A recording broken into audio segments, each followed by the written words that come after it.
Hello, hello. Thank you for your patience. It's a little bit later than it usually would be, but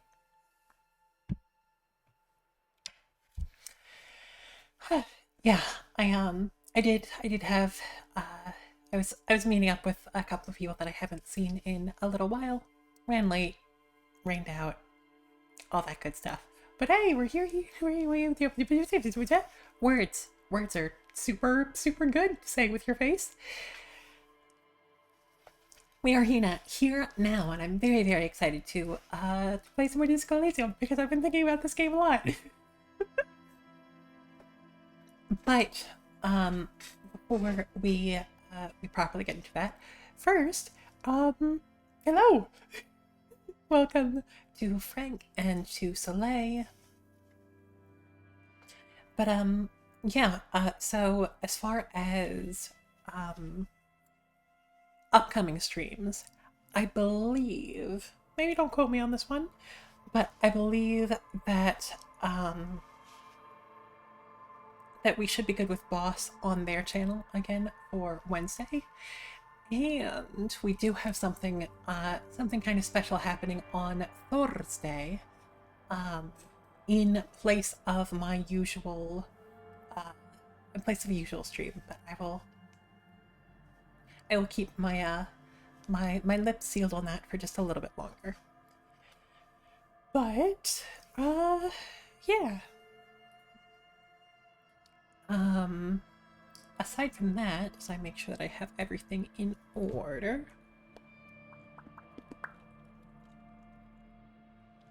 There we go. Thank you to Frank for our content warning command. This is a game that is very good, that is very well written, that I trust its writers. But it does cover some pretty heavy topics. So, I mean, alcoholism and drug abuse is a huge part of the main character's plot. We, the playable character is the equivalent to a policeman, and is a terrible one. So we got police brutality in there. We got a whole lot of rough stuff. So, if you're ever uncomfortable, if you see anything in that list that makes you go, maybe need to take a step back, totally fine. Value your mental health over seeing us solve the funny mystery. The mystery is not funny. Everything around it is kind of funny, but the mystery itself is taken very seriously.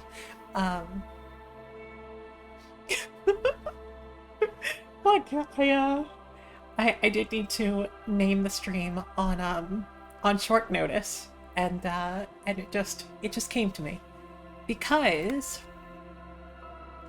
last we left off, we did weave this game into a couple of Thursdays because we had other stuff going on. But last we left off, we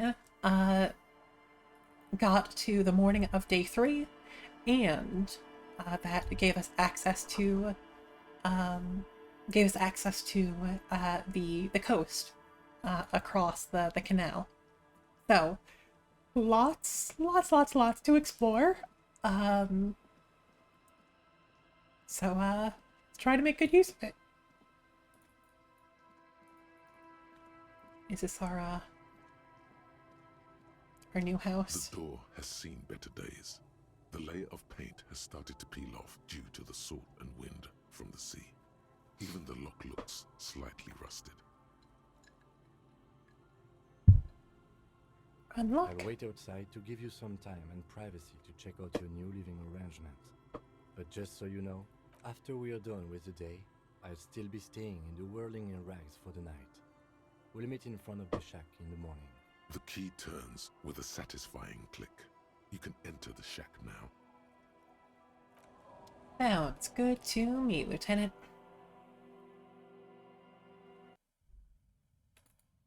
More orbs to click on. The ways, the sea, a church. Science fiction magazines, books about bird watching. creaky floorboards, intricate heat A engine. brisk coastal wind still howls against the window of the shack. Occasionally, the waves crawl in under the foundation, producing a low hum. The room feels muffled, like you pulled your hat over your ears. Outside, it is cold and windy, but you're inside, and it feels safe and warm. What is this place to you? Who are you? You are the same person who responded to my where the hood at. Anyway, a new hangout where I could silently sit, drink, and die while looking way throw in board base for the coastal party operation. It's free, that's good enough, I can live here. Looks like my new home, wonder where the old one went.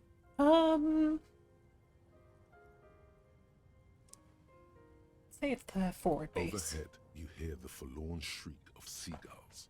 Far below the birds, a wooden boardwalk filled with abandoned stands, tables and benches, echoes from a long-lost time. A middle-aged man stands in a rundown shack on the edge of a fishing village, listening to the heater hum on the wall. Wait, you can change your answer? There is no going back. No, you can't. Outside, the howl of the wind has picked up. The waves crash against the stilts again. It's as if you think the thought, but in someone else's voice. Look under the floorboards.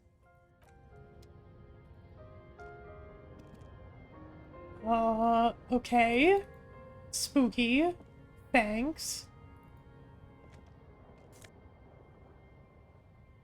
Koyev jacket.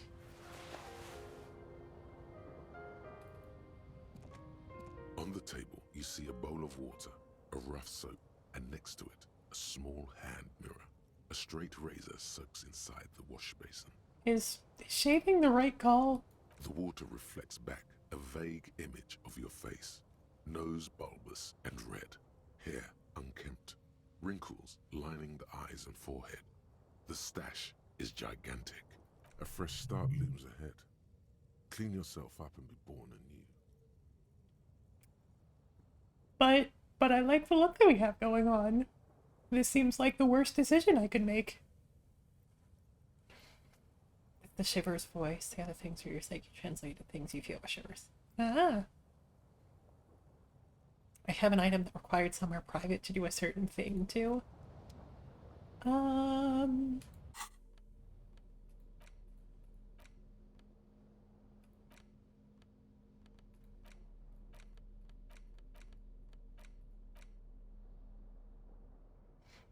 Do not kill the chops. I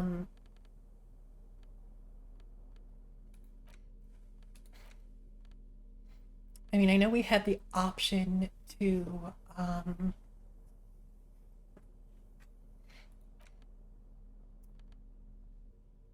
we had the option to forge the what's it called?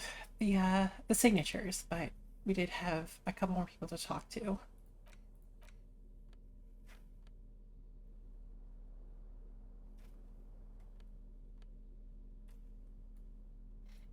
God, what a look. Under the floorboards. The bed is comforting, if a bit run down. Still, you've earned a rest. Not yet. Floorboards. That is something. An old mirror hangs on the wall. You see the reflection of your face in it, such as it is, without the expression. It's just hairy. Just Harry. Well, let that be for now.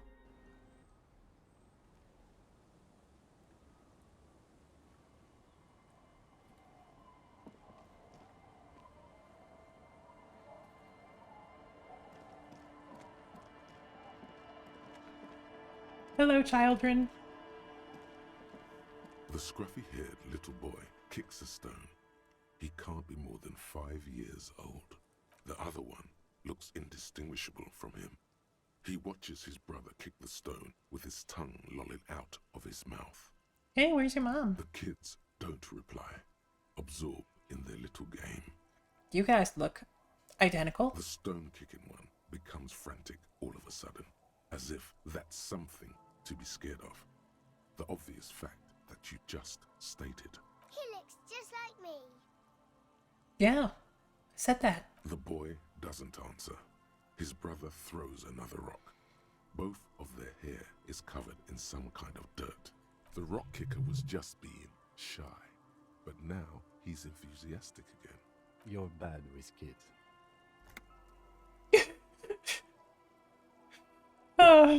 What are you, Kid Master General?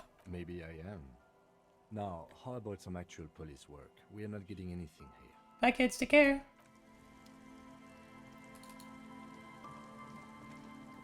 And behind door number 2... fireplace. Someone tell Lily. I feel like we should probably not just steal this taxidermy from right over this child's head. Hello, mister. Young girl, baby, barely 4 or 5 years old, sits on the sofa. She clutches a small stuffed animal. Occasionally, she twirls it around. Are the twins outside your brothers? Yes. They don't want to play with me. They're older and play outside. They look the same. Sometimes I can't tell them apart. They look identical, right? I said the same thing. They look identical. Oh, she's cute. Or your Mom's parents. outside, and I don't really know about my dad. What's that? It's a grouse. You might be able to get on Gart's good side if you make up for the skewer you broke. Yeah, but what's it for? I don't know. You don't want to just ask this child if I can steal something from her house. She twirls the furry doll around in the air, giggling happily. What are you holding? It's Lammy. He's my friend. Sort of. Like, Lambie is a stuffed lamb that, admittedly, has seen better days. One of the eye buttons is missing, and the fur is tattered in several parts. Lammy looks soft. yes. Very soft. This is a blessing. I have been blessed. Isn't he soft? She's right. Lammy is very soft. She rubs the white fur against your cheek, then returns the lamb into her lap, cuddling it. Bye. Oh, you sweetheart. Oh, no.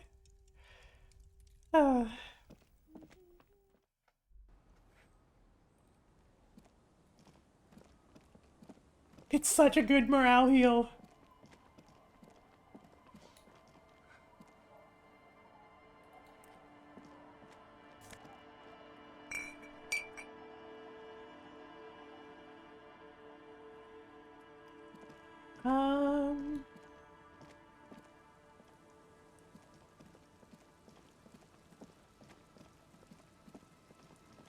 You're looking for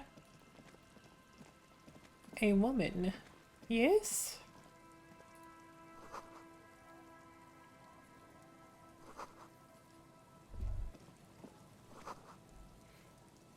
Come back here with a nose.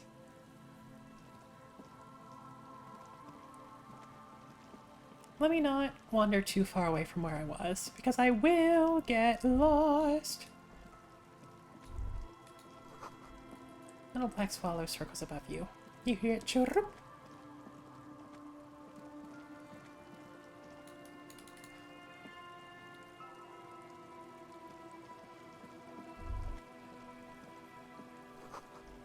Water runs from the west. Source is upstream.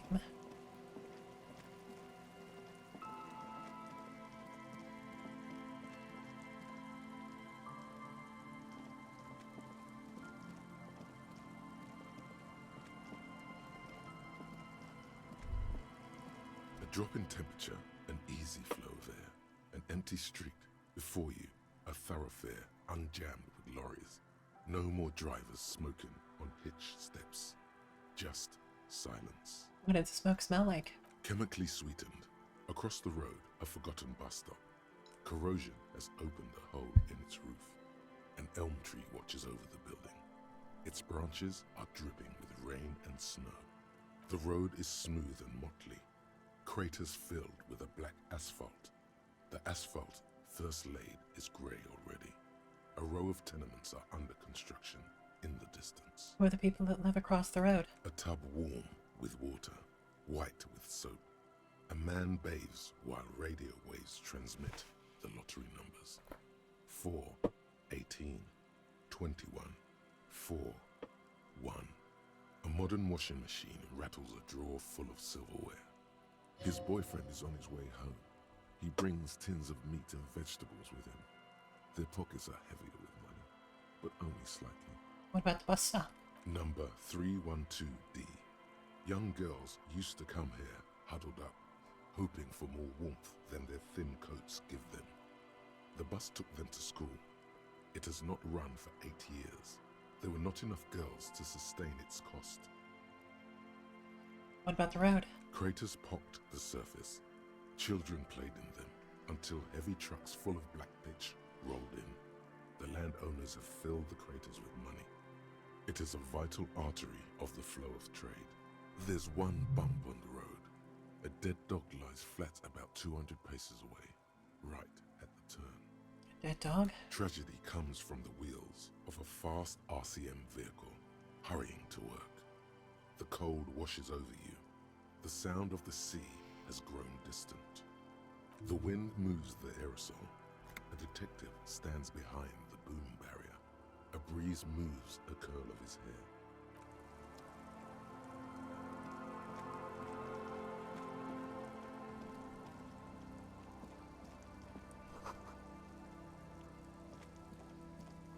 Guess while we're here, we can talk to some Misters. Good to see you, friend. Do I have deals set up for you, buddy boy? Does he actually know you? Or is he just shopkeep friendly? Good to see you too, friend. So what do you want? I got smokes. They're cheap. Very cheap. I got Pilsner. Great deal. You won't get a better deal on that piss. Spirits I can let go for 300 real. I also have speed. And by speed, I mean amphetamine. What the business venture you set up here? Oh.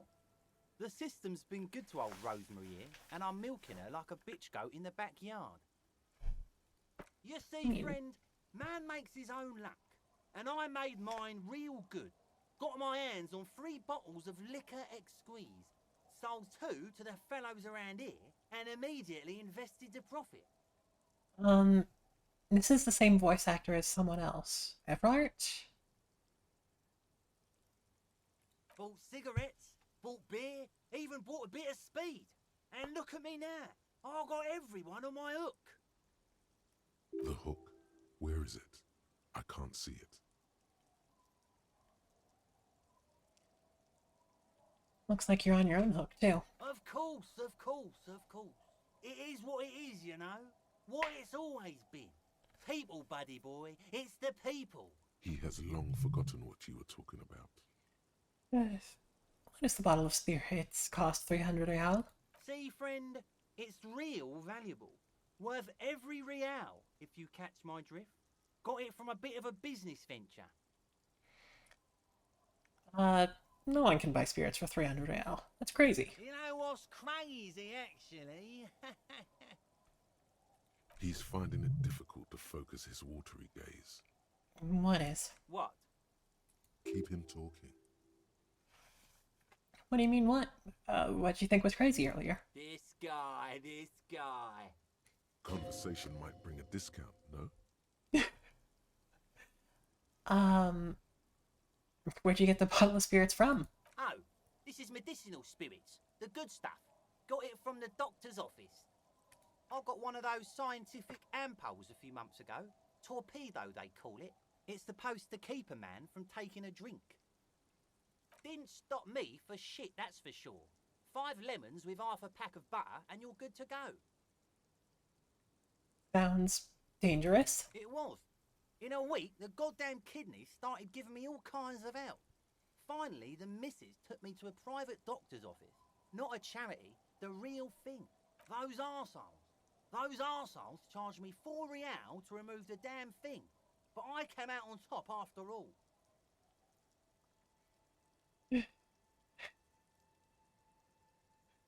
Sure, But the assholes. idiots left me alone in there. Now, I used to teach high school biology. I know what doctors use to preserve dead fingers. Oh no. Oh, Like sir. 3 cans of this blue medicinal stuff from the back room. Threw the snakes out and voila! What's left is this beautiful blue stuff. 98.7% almost pure alcohol. Snakes or intestinal worms? 2 I already sold to these fine gentlemen here. But this last one is yours for 3 real, if you want it. Don't say it.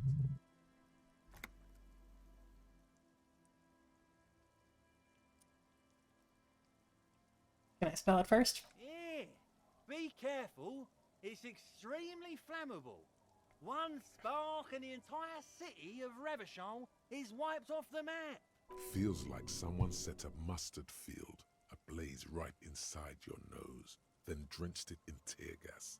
Your nose is a singular source of pain, but at the same time you don't remember the last time you felt so alive.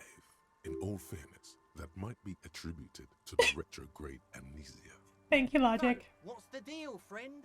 Want the spirits or not? I think it will prove useful. Yes. 3 real and it's yours, friend. The deal of a lifetime. Well done. You got it. That's a much more reasonable price right there. Makes sense now. Yoink. Just make sure to enjoy that one, friend.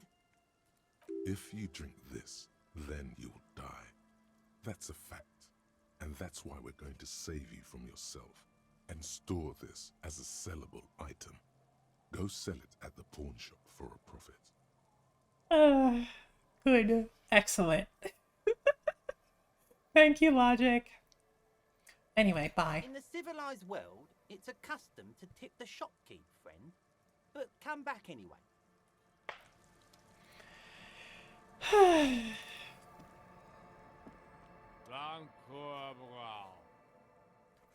Grumbles an unshaven man with a ruddy nose. He knows the size at you as if in recognition, then turns his head The away. noxious odor emanating from the drunken man is strong and familiar. Don't you call her? Yeah! Don't call Abigail! I am the law. Right. You might have found one person who doesn't know you are the law, given how drunk he is. Abigail. Oh, Abigail. Who is Abigail? Uh-huh. Abigail.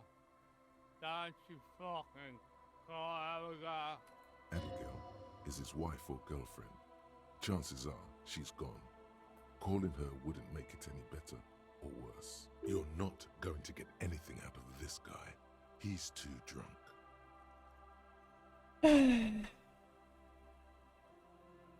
Good match friends. Don't you fucking call her. Hear me? Abigail. Okay. Don't call Abigail. This guy, am I right? Tequila. 30-something man clad in a two-piece Lictra trademark tracksuit puts down his pilsner and extends his hand in Good greeting. to see you. How's business? How's the whole reality situation treating you? So what's happening? Wait, tequila? Yeah, Tequila Sunset. How are the, high-concept, reality-based adventures proceeding? He says it like it's obviously your name. Like you call someone Billy Brunel or leader of the 4th Street gang. Not too hot. I'm on a 50-year losing streak. Reality makes me aggressively sad. Don't know, people tell me I'm a cop. I'm getting used to that. I've entered reality to conquer it, to bend it to my will. I am the law. Sure. That's the spirit. I used to shape reality into my image a long time ago. Those days are over now. Sadly, things aren't going that well in Idiot Doom's Spiral Land. Haven't found those keys yet, haven't won that great piece of ass back. No word from my business buddies. This guy's your buddy. You feel it immediately. You belong to an organization, a fraternity of drunks. Idiot Doom Spiral, huh? This is bound to be a good, high-concept conversation. At last. What you guys doing around here? We are saving the world. Please. Please don't go. Don't go. Okay, we're drinking. We're drinking alcohol. That's what we're doing. I tried to save the world once, a long time ago, with enterprise, creativity, and willpower. But that didn't work out. So now, it's a pirate's life for me. The Tequila Sunset? Keep saying it. It's you. You're Tequila Sunset. How do you know that? We've met before. Don't you remember? No, you sure don't. Nope. Aha. Do you want to know how Tequila Sunset came to be? Go ahead. Let me take a sip to moisten up my cords. Tequila Sunset rolled into Martinez last Friday, and by Tequila Sunset, I mean you. The man, the myth. Was I alone? Hey, let's not jump ahead of ourselves. This is your story. Stop interrupting. Wow. You got here on Friday to solve a case, hoping to be the early bird who gets the worm. And by the worm, I mean the buzz. Because as far as I know, all you did was get piss drunk. Word on the street is you went around the local hostel telling people that you're a police officer, and that it would be really fucked up if you shot yourself in the head, right in front of them. That's pretty high concept, if you ask me. It is. The lieutenant's brow is furrowed. He's listening as casually as he can. Regrettably, that does sound like my past self. So, what happened then? It was a late Saturday night when we, the Union of Moribund Alcoholics, were getting our drink on. Nothing remarkable about this. We get our drink on 24/7. Makes everything warm and glowy. I trust you know the feeling. One moment we hear the sound of a motor carriage revving up somewhere on the plaza, followed by a series of dings and bangs. Do you remember the sound of wood cracking? The billboard? Naturally, loud noises pique the interest of anybody owning a pair of ears. That's just the reality we're in. Naturally. Anyway, there was a brief silence. A gasp of silence, if you will. Followed by a real commotion. We heard the carriage careening towards the coast at top speed. Sounded like someone jumped the canal. We grabbed our brewskis and rushed to the jetty. Never underestimate the speed of an alcoholic. 3 men are standing on a wooden platform extending out from the shore of a dilapidated fishing village. Their cheeks red, spirits high, beers in hand, eyes glazed over. What we saw was a sight to behold. A beat-up police carriage containing you. Right there on the beach. You revved the engine and screamed at the top of your lungs, "The time hath come!" So, naturally, being the curious cat I am, I asked what time hath come. To which you replied, "The time hath come for Tequila Sunset, the end of all things." Oh god. What happened next? Your reality contracted. You jammed the pedal, plowed right off the jetty, and through the ice. We ran towards the ice, whilst you crawled your way out, miraculously unhurt, covered in seaweed and shit, like some kind of sea monster. When we finally got there, you were sitting on the beach crying. You said that your badge and uniform were in the car. It was too late to get in there, though. The carriage had sunk too deep. Recognizing a brother in need, we offered our condolences and invited you to party with us, which you naturally agreed to.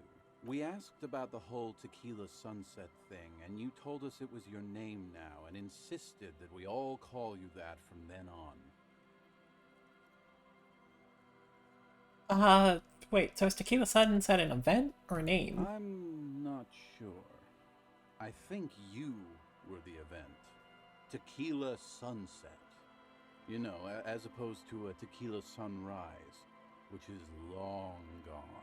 My real name is Harry. No, that's just what your mother called you. Your real name is Tequila Sunset. Just embrace it, brother. How long did we party for? Hours. It was an all-night drink-a-thon. Then, at some point, I think it was Sunday morning, you got belligerent and wanted to talk about Revacholian women. Oh, God. How they're beautiful and also whores and so on. How one of them fucked you real bad. After a short while, you crossed the event horizon, looked sullen, got up, and left without saying anything. Wow, that's quite a story. Yeah, I bet Tequila's a fucking legend around the precinct. You must be proud to work with him. If you only knew.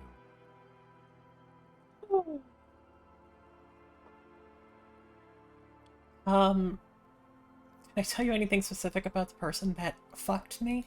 You were pretty vague about it, but you kept saying you got fucked real hard, and that we've all been fucked too.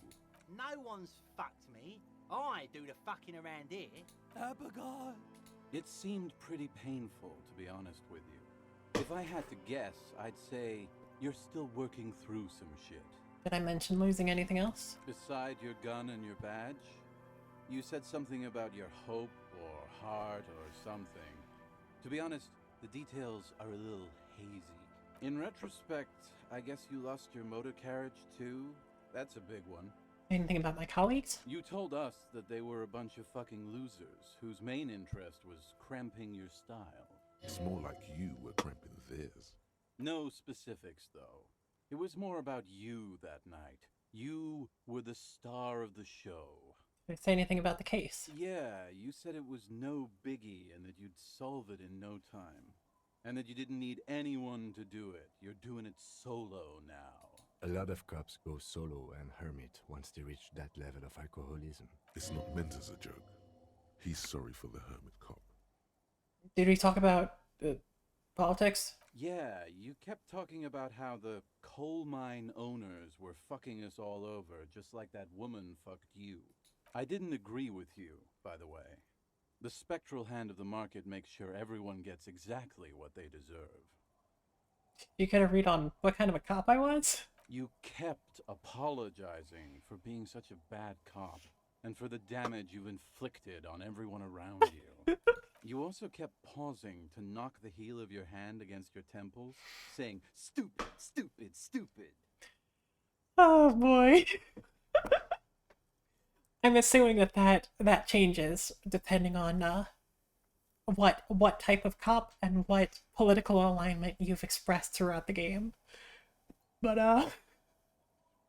okay. It's a hard thing for a man to confront his past. That's why I avoid mine at all costs. Feel like you're characterized by your storytelling ability. Want to tell me another one sometime? Whoop-de-doo. So now I'm a fucking storyteller. Right. Why not? Better than a beach bum.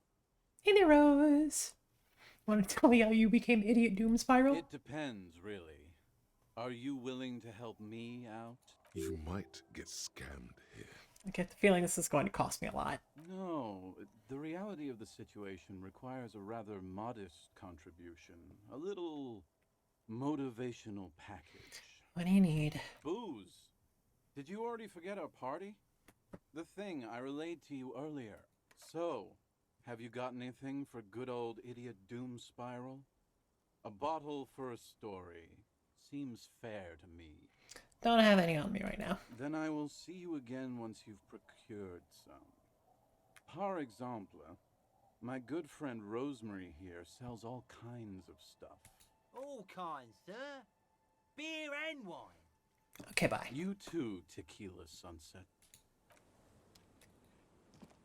Incredible. Thank you for the autosave. It's very important.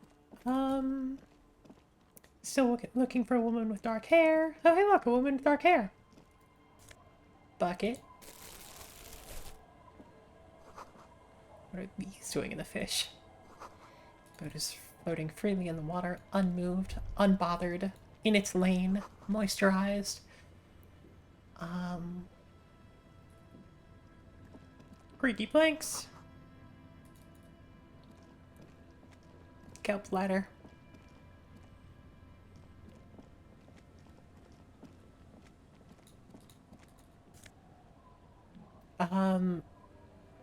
Sure, Franco-Nigerian cavalry boots. Why not? These are +1 composure, -1 savoir-faire.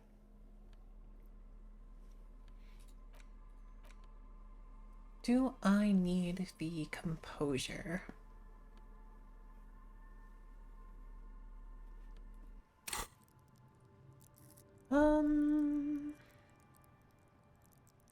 Composure to 4, perception to 6. Sure.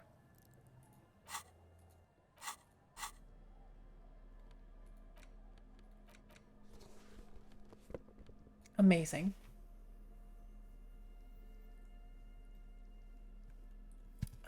There's at least one other thing that definitely changes depending on what your best trait is. Huh. Nubu Goofin. I still want some different pants, but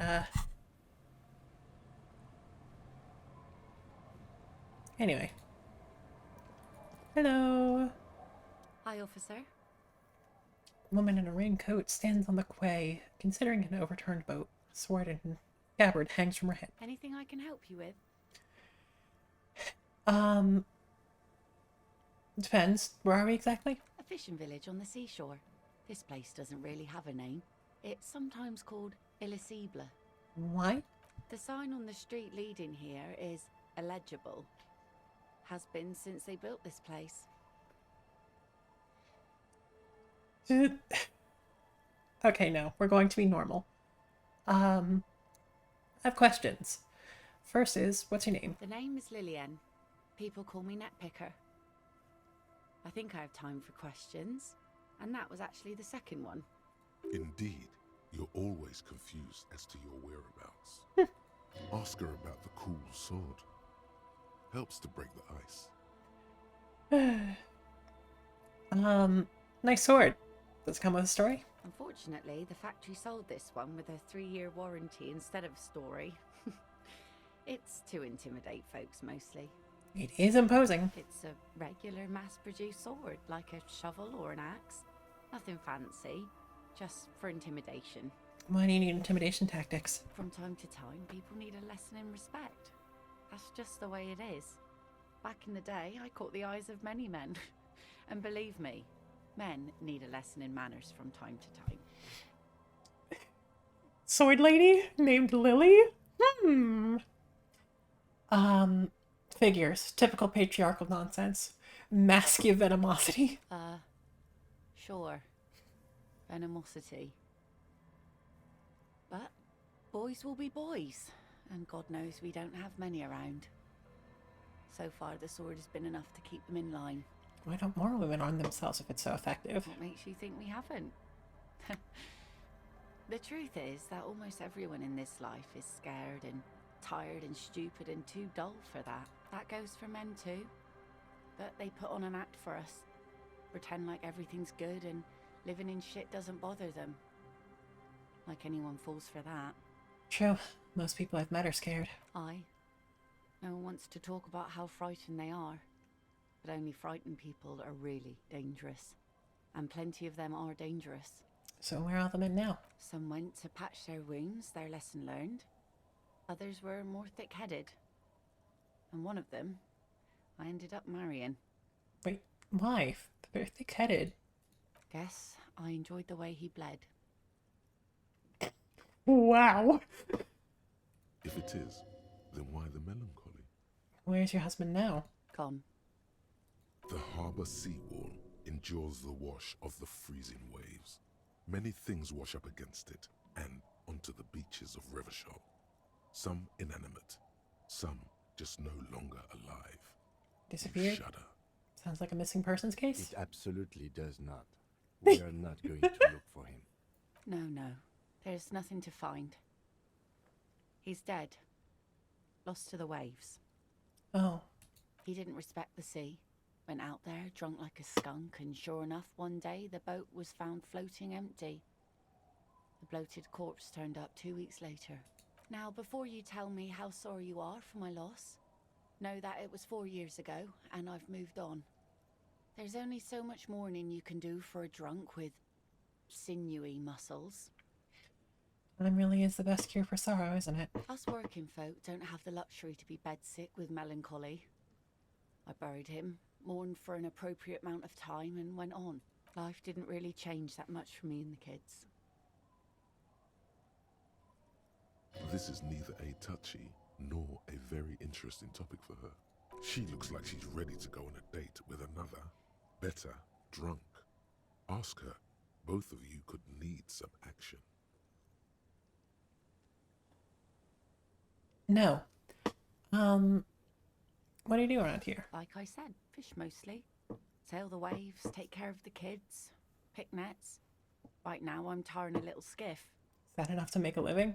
Sometimes I also walk to the beach to see what the sea has given up. The sea is full of surprises. Keep it professional, man. Don't make it sound like you're hitting on her. This is what is called a conversation. You don't have to be guarded right now. Interesting. What have you found? Wood, pieces of glass. Every once in a while we see dead bodies. Human, animal, fish, other odd sea creatures. A mine washed ashore once. Bottles, drugs also. Lost cargo in general. Most of the time it's just wood and glass. All right. Major choice moment. You only get to ask one thing.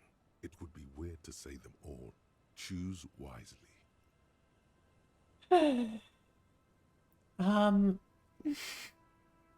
Elysium could use a mime. None of these are normal. So, okay, the bodies. Well, you're barking under the wrong tree then, officer. I have no interest in floaters. Seen enough of them in my life already. Very unattractive bunch.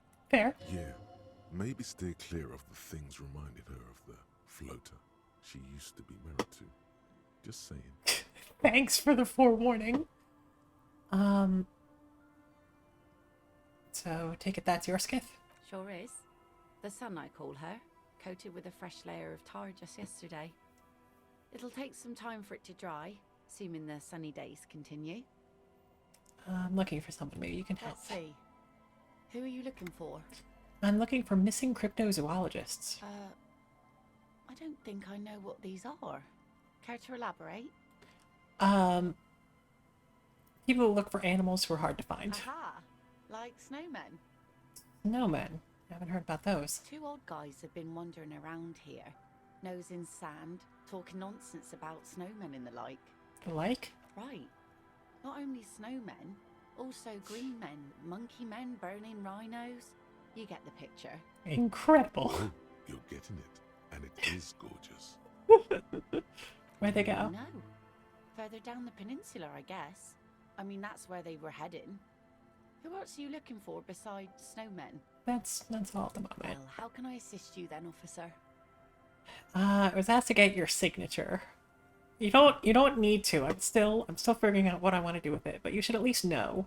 Are you? This says by signing, I agree to living with construction noise. What exactly is the Union building? Evart's planning to turn some of the village into a youth center. What a nice idea. Wouldn't have thought that. She sounds incredulous about the niceness of the idea. Good thought. What exactly? That Evrart and the Union have nice plans for anything. I thought they only cared about themselves. Well, I guess Union members have children too. And those members have a vote when electing the head of the local chapter.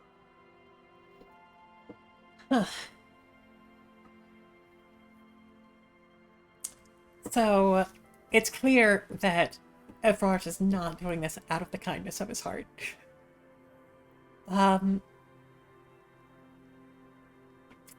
really don't like anyone in this conflict.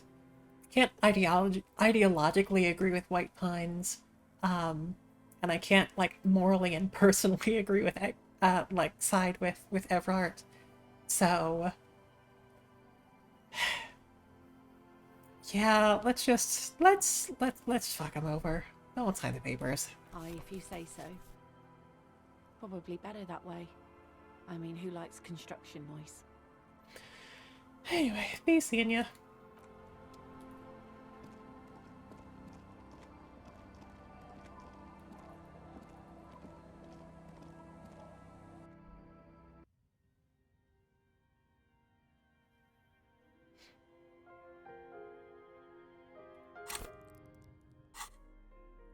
Ba-ba-ba-ba.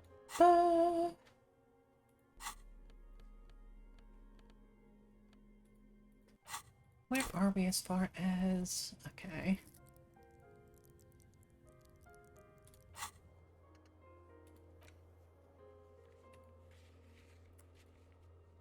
Cargo container is rhetoric.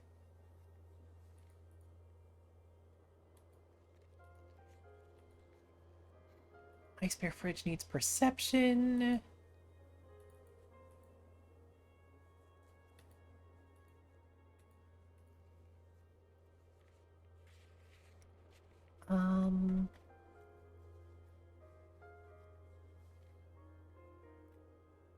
We did need more authority, just in general. But,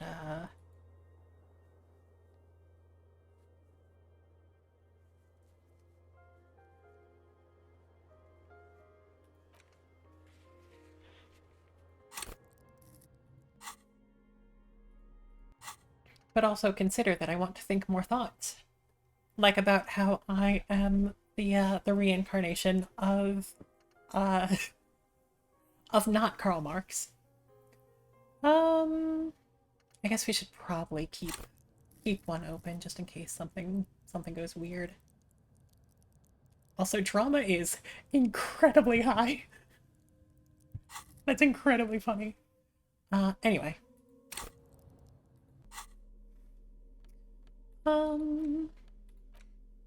You take the legal documents out of the envelope.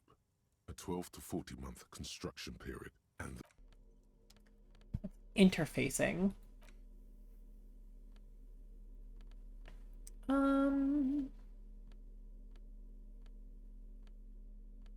Don't remember any interfacing.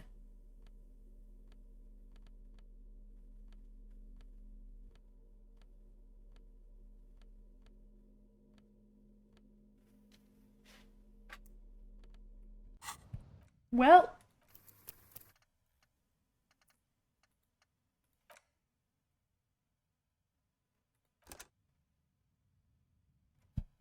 here goes.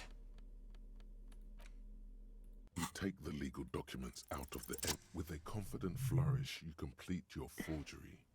What do you see on the signature line? 2 names, Isabel Sadie and Lillian Carter. Indeed, they look distinctly different and very convincing. These might as well be their actual signatures, but they're not, and the document will be nullified if they dispute it. That means Everard will have to start over. All you need to do now is mail the signatures to Everard's accountant in La Delta. There was a mail delivery box in the plaza, near the corner of the bookstore. I remember this. There we go. Let's screw over Union Man.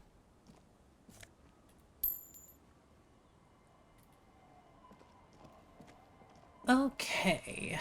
So, with them talked to...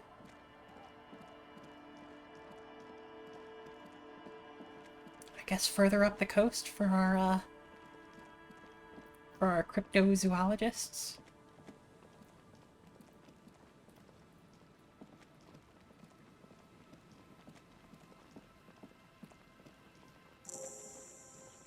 Oh, okay. Hit drum pulse. The music's coming from somewhere on the ice. Full of holes. Ghost hide treasure? Look inside. Sure, I guess they do. Go figure.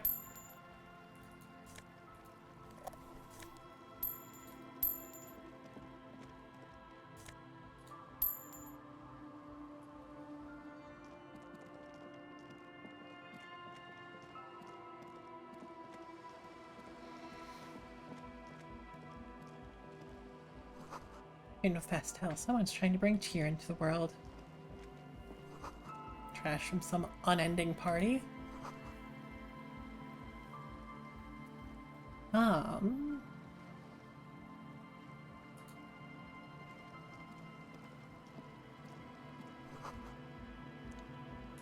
Covered in little humanoids. A pane of Eternite has been planted into the snow.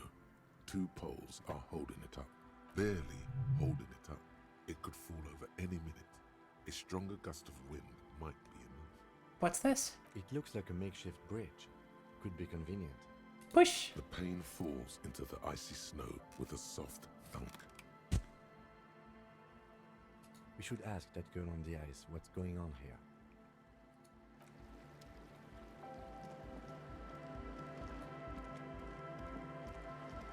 Cairns?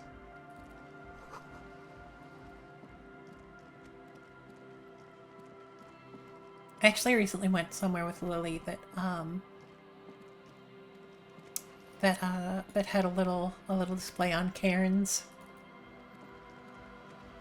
Hello. A shaggy-looking girl in her late teens or early 20s kneels on the ice with an electronic contraption in her hand.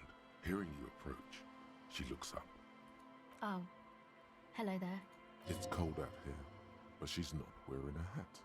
She must be freezing. Dear child, it's freezing. Where's your hat? Huh? Maybe she didn't hear you. A little louder. I said you should have a hat So on. should you. Come to think of it, I should. Where would I get one around here? I don't know, some kind of a store? Maybe a general store? Look, man, fuck the hat. Is that kind of language really necessary? I'm sorry I said fuck the hat. I was concentrating on something else. My whole family swears and it rubbed off on me. What's your name? Estelle. Her hair is dyed blonde, with dark roots showing. There's a coarseness to her features, some masculinity below that timidness. And your surname? Why? From the police, for the paperwork. Okay, it's Berger. A very common name. What's that device you have there? This is a portable recording device. It's for field recording. Low quality, but still. And the wires? Actually, just one wire. I picked on it till the braiding came loose. The wire leads to a contact microphone. What's a contact microphone? A contact mic records sounds from inside things, like this ice. Your mangled brain would like you to know there is a boxer called Contact Mike. You encyclopedia. Love you, bud. Yeah, and you just on my wife's name? How about my mother? No, you're welcome.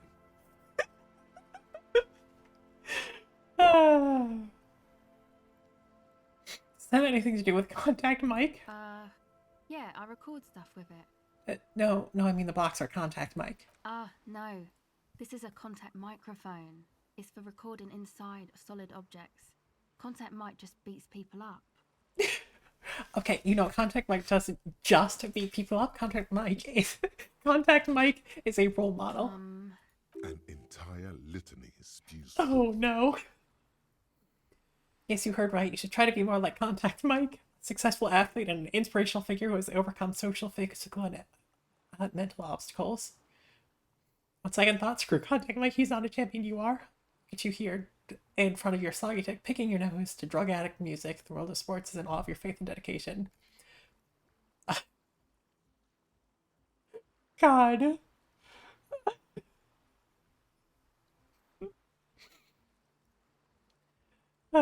You know what? Yeah. Respect my man, Contact Mike. Man, you are one weird cop.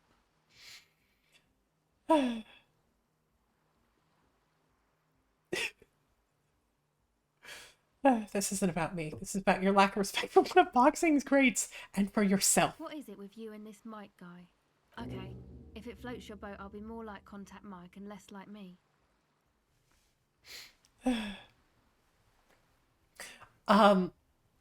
Self-respect is not meant to float any boats but your own. I'll keep that in mind for future use. Thank you for the quench and dilate. We got a new thought out of it. Oh no.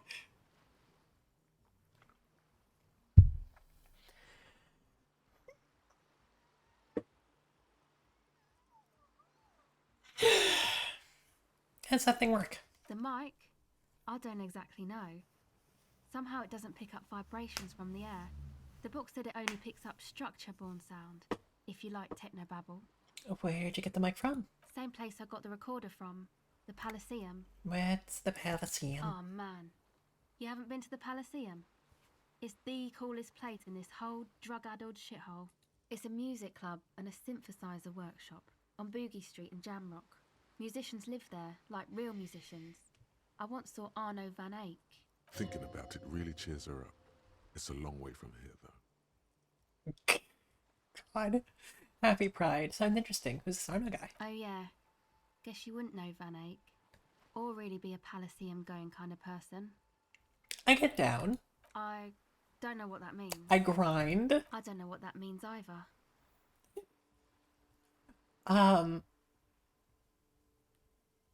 It means I'm hip beyond my years. That's cool. You're right. Time has deserted me. Sucks, man. Is there something else? About the contact mic, perhaps? Okay. What are you doing out here in the cold? Recording, I guess. What are you recording? I think I'm recording cracks in the ice. But there's no way to tell. Not without headphones. I think I just recorded your footsteps too. Not sure how that will sound. What happened to the headphones? My boyfriend sold them. What for? I don't know, man. Things.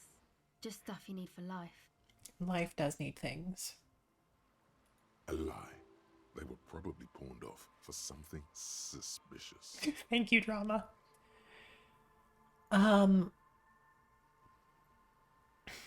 What are these recordings for? The cracks, footsteps? The musicians in the Palaceum used them for making music.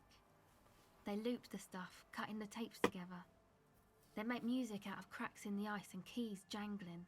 Crazy sounds like that. It's hard to explain. Cool. Anyway, I thought I'd make some too. It's supposed to be, like, a music place anyway. I don't really know what I'm doing. They use synthesizers too. I don't have a synthesizer. She looks at the recording device, the thing she thought would fill her hours with joy and escape. It's turning out to be an empty fantasy. She feels childish, very useless all of a sudden. Take this, you're cold. No, man, fuck that, I'm cool. I'm sorry I said that. I'm sorry about the fuck. It's okay.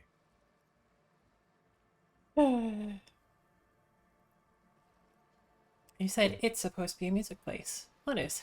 That? The boys think it could be a place, like the Palaceum or something. Stupid. It's really not gonna be a Palaceum, that's for sure. And who are these boys? The boys? Yeah. Andre and the guys, they're inside, in the tent. And why is that? Why are you freezing out here while the boys are inside? They got too much stuff crammed in there. No room. Stuff like... Music stuff, mostly. Like this tape recorder, but bigger. And there's piles of it. Why not leave some of it outside so you don't have to freeze? That stuff is more expensive than I am. More expensive than any of us, really. Doesn't matter. I can take the cold. I had some other questions. Go ahead. More like contact Mike now. Oh no. Tell me more about the music place you've been playing in the church. It's supposed to become like a club for anodic dance music, like that new style of synthesizer stuff they play at the Palaceum. Except that, yeah. What's the old wooden church up in the poles? I mean, when this story structure lets out a doleful shriek. The floorboards are twisting, and the shooting beams are slowly cracking, like bones. Far east of the Golden Delta, beyond the industrial port, there is a black patch of unlit coast with the smallest creatures on the ice. There will never be a club for anodic music here, not in a million years. What is anodic dance music? You know, anodic, cathodic, music that's made with electronic instruments. Electronic instruments like... Synthesizers and tape consoles. Microcomputers too. Anything that uses electricity, but isn't guitars. Also found sounds, stuff like that. So you want to turn the church into a club? I know. It's not my idea. Andre and the boys found the place. It was supposed to be deserted, but now they can't even take it. Hey, don't get me wrong, but you're cops, right? Yes, why do you ask? Okay, well, maybe you could talk to Andre and the guys, because there are some strange things going on in that church. If you're police, you should look into it, right? I'll talk to them. They're inside that thing there. Would be cool if you did. Was there something else? Go ahead. Church.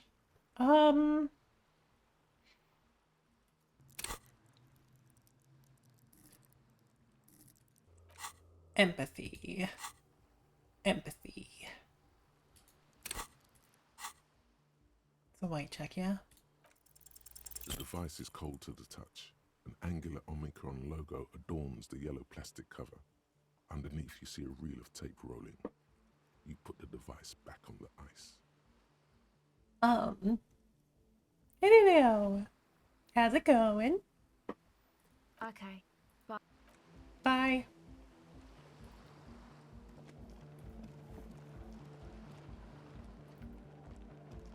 The tent is just tarpaulin fabric covering a pile of stuff. The flap is open. Inside, 3 young men are listening to some new form of music. It's like nothing you've ever heard. One of them looks at you. Come on, get in and close the flap behind you. The warm stuff's getting out. Sure. Squeeze. Sorry, we barely have room for one. You go ahead. I'm too old for this. I'm actually not, he thinks. I just dislike delinquents. I'm sure you will feel right at home. I keep watch. Ouch. It smells like sweat and laundry detergent. It's a trace of ether. Canister is filled with what appear to be water. Speaker. Pile of nasal sprays. You see a youngish man bleaching the tips of his hair with a toothbrush. He puts the toothbrush down and extends his hand in greeting. Hello, I'm Andre. It's a pleasure to meet you. His grip is strong, sweaty, and warm. He's trying to project and inspire confidence. It's impressive that we can tell that through the gloves. This is my posse, Noid. The young man with earrings looks at you suspiciously. An egghead. Egg! Hello? Together with a Cell Burger, who's out there right now, doing some seriously progressive sonic experimentation, we like to think of ourselves as music venue organisers. How many music venues have you We organized? have many in the pipeline, officer. That means they haven't set up a single one yet. Why are you here? You see, we've been all over Jamrock North, prospecting for real estate to establish a new venue in. Also for talent. Yeah, thank you, Egghead. And while there is no shortage of raw, unfettered talent spinning tapes in Jamrock, we've had rotten luck with the real estate part. Place is a shithole. I apologise for my friend Noid's potty mouth. I realise this is not how you speak to a police officer. He has authority issues. No need. Place is pretty bad. Which brings me to the problem of occupied ecclesiastical property. I bet you've noticed the derelict hive of narcomania on the coast. What you talking about? I'm talking about the church. And I'm not exaggerating. Even a place of spiritual refuge can become a magnet for all sorts of dopeheads and burnouts if left unattended. Dopeheads. Burnouts. Well, I'm sad to say, that's exactly what happened. Sad because we were just about to put Martinez on the map with one of the maddest dance clubs in Jamrock. Nah, strike that, in Revachol. Strike that. The world. And sadder yet, because the dopeheads and burnouts holed up in there were the worst kind. He leans back a little, watching you with a steady, serious gaze, letting you imagine just how bad those dopeheads and burnouts really are. Good. This calls for an opinion. You're an expert in those. What kind? The spooky kind. What exactly do you mean by spooky? I was hoping you would be the judge of that, officer. All I can say is, their spookiness is the kind that keeps us from restoring this church into a community centre and a place of spiritual refuge. Also, they don't eat or clean the building. Shit's gonna collapse. People just wanna spin tapes without them spooking it up. Place has bad signs. No one can dance like that. Thank you, Egghead. So you're gonna look into it, right? It should be a police matter.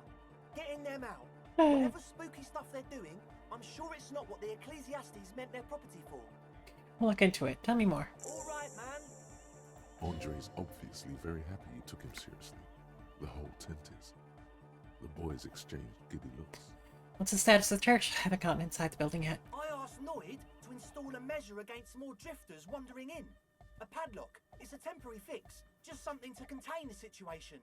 I had to do it in a hurry. Not my best work, but it should hold for a while. What about the key? Of course. Noid, give the officer the key.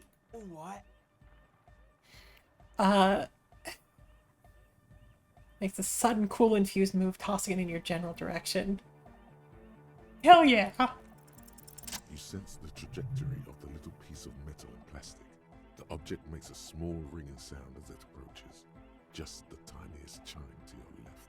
Gotcha. Ka-ching! The key hits your palm. The speed freaks nod to you approvingly. Thanks, man. Kinda cool. The speed freak nods to you. How long have those people been locked in there? Not long.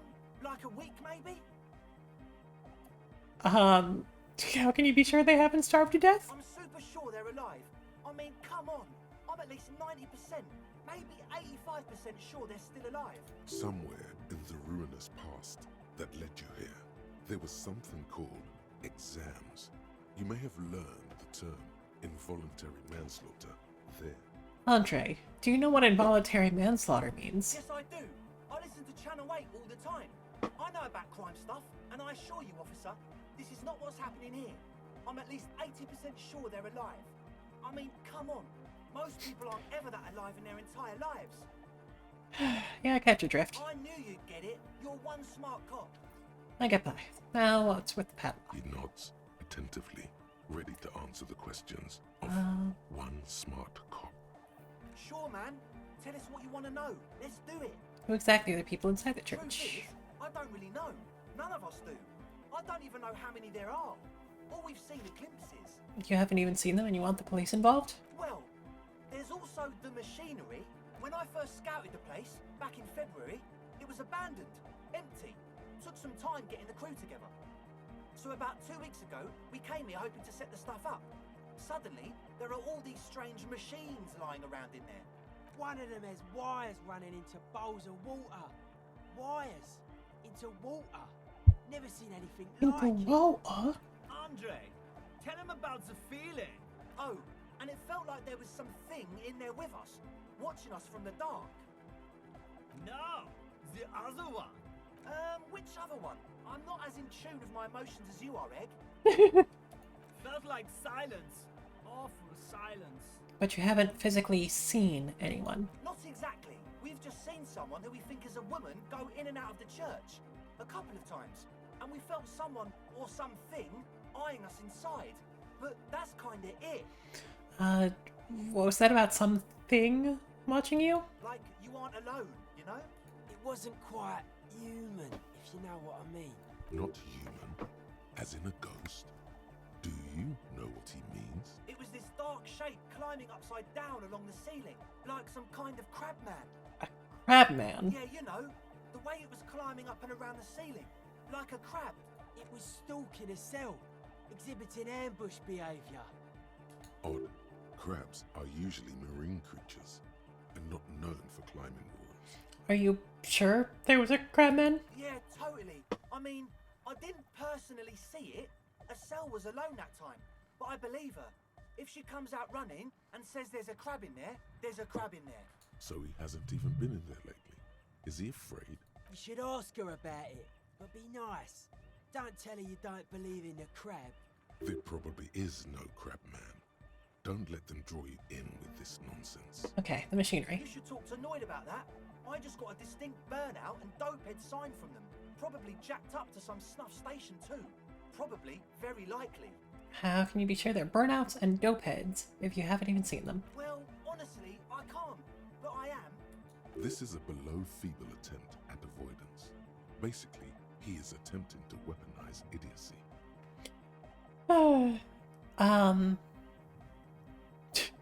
You can't, but you do. I should add weaponized idiocy to my own repertoire. Hey now, I'm 70% sure they're substance abusers. Don't let all that technology fool you.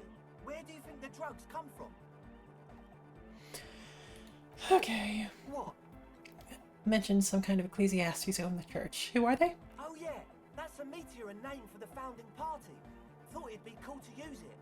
If you don't know what the founding party is, there might be a way to mask it with minor demagoguery. Now, humor me, Andre. What is the founding party? Come to think of it, I've never really looked them up, you know. I can't give you a precise definition, but they're a very powerful religious organisation. And they have roots in ancient mass society. And they're the custodians of the Pericarnassian church. Plus, they anoint the innocents.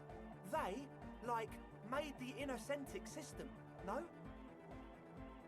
like exactly the kind of people who would want loud hypnotic music in their church.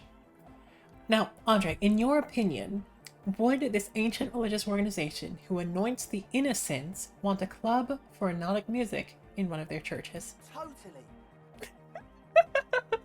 I like you. The Pericarnassian church is about love.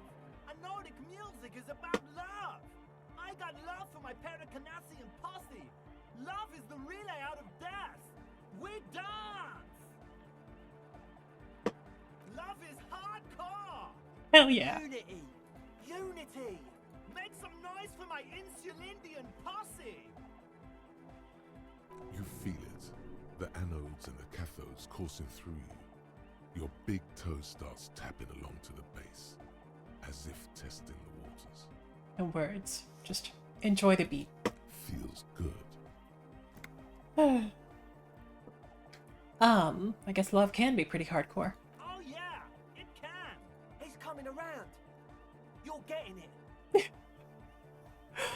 I now understand it was lame of me to suggest otherwise. Hypnotic music is about love, and so is the Pericarnassian church. Yeah! Yakokata, the place to be. He seems ecstatic that you share his vision of Pericarnassianism. Do it for the masses. Do it for the crew. I didn't want to say it, but it was pretty lame of you to imply otherwise. Anyway, you got more questions? The one with the large head is still looking at you, nodding his head, waiting for your body to start moving. You feel like you could go for a little disco when, or if, they get this club going. Hell yeah. Wanted to ask you about this tent full of equipment. Yes. What? See you brought your own water? Yeah. Good to have, bitch to carry. When I first scouted the place, I did some reconnaissance. I'm not sure the church even is running water. It's distilled too. Oh, it's the one they sell at the fuel station. It's like he's lying to you, my liege. But he's slippery enough that there's nothing for you to grab hold of. What's with all the Nosefed? The what now?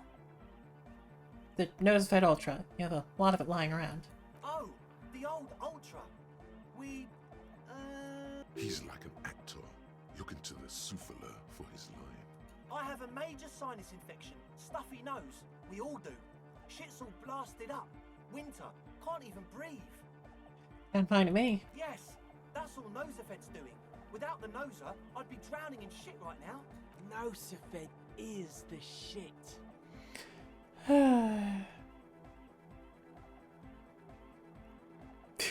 God. Yes. What? Hate to tell you, but it reeks of sweat in here. It does, doesn't it? Told you we have a smell problem. Wait, I also smell ether. Why? Ether? I don't smell ether. Do you, Noid? No. This makes this a peculiar chemical scent, like laundry detergent? He sniffs the air, then shrugs. It doesn't take a forensic scientist to guess it's drug-related. They look and act like the kind of guys who've done their fair share. However, their breathing is regular, their jaws stay put, and their pupils aren't dilated. So, not under the influence right now. At least, not under the influence of stimulants. That doesn't rule out hallucinogens, benzos, some depressants. How do you know all this? You know, encyclopedia. He nods enthusiastically, no doubt a little relieved.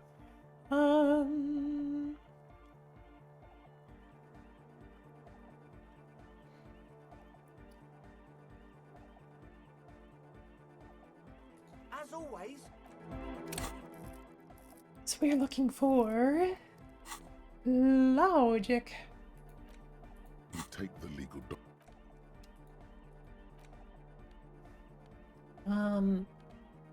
Yeah, those are already logic. Conceptualisation.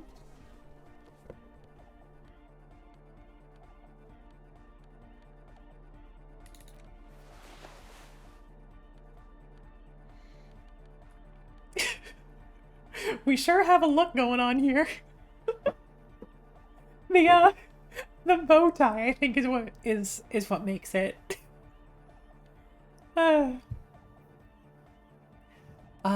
Thinking about the pro lifestyle. More like the peace, love, unity, respect, big amounts. Incredible, Frank. Thank you. So you had a talk with Andre, and now you want to discuss things with Noid. Good. It's good you talked to Andre first. Gave me time to get a reading on your sign. Can't really talk to people before you get a reading. Hi again. So, how are things going? A number of things don't add up. Let's take a look. How about gather around, kids? Okay, kids, now gather The round. young speed freak puts down a busted capacitor and looks at you. The one with the large head seems very enthusiastic about whatever you have planned. Their would-be leader is less amused.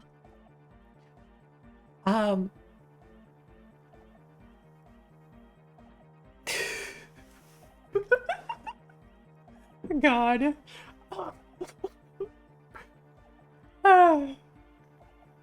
Sometime in the past, not sure when and where, but betrayal was involved.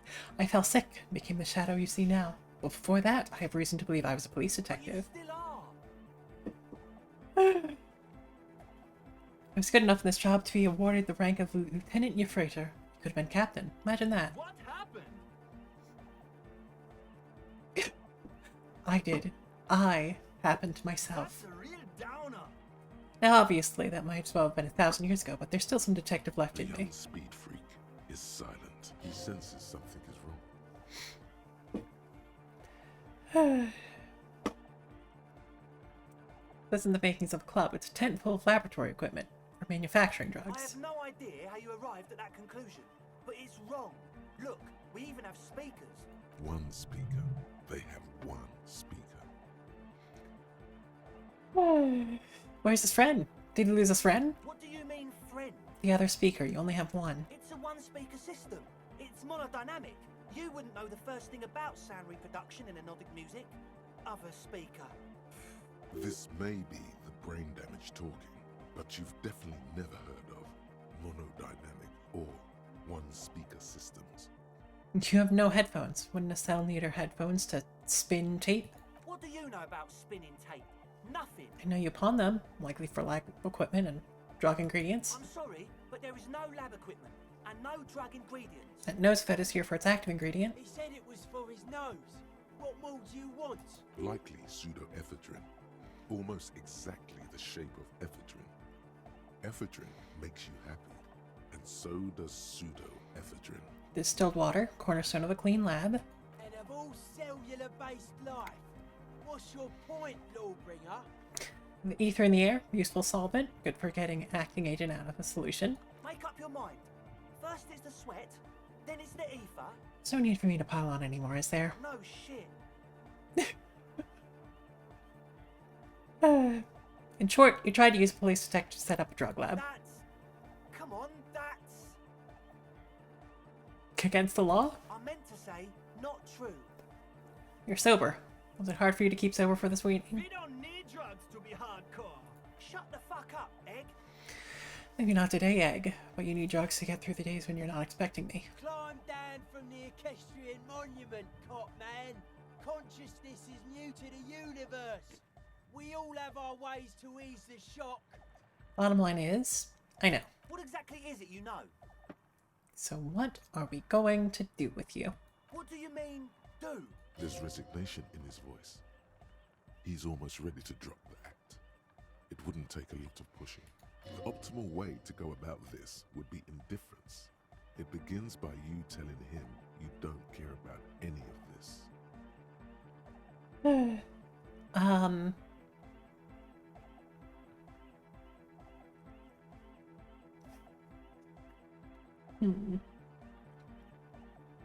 Sure, I trust suggestion. Maybe I don't trust suggestion. Tell me what's really going on and we'll work from there. Because if you're actually making the church into a dope club, hell yes. Maybe don't push drugs out of it, though. What do you mean by lenient? Not calling for backup and hauling you all off the head for starters. Okay, man. Okay. Things are just so hard for an entrepreneur in this city right now. It's not like we lied when we said we want to turn a church into the wickedest club in East Revershoal. Because we do! We totally do! We just need to turn it into a speed lab before. To get our foot in the door. And why'd you need me? Like I told you, spooky arseholes moved in while I was getting all this stuff together. A month ago, the place was empty, and now it's all spooked up. They're not really spooky, are they? No, man. They're spooky, all right. It's just that they would also probably call the police if we started cooking speed. But the sign was way off, too. I couldn't feel the love at all. Sir, you promised you'd be lenient.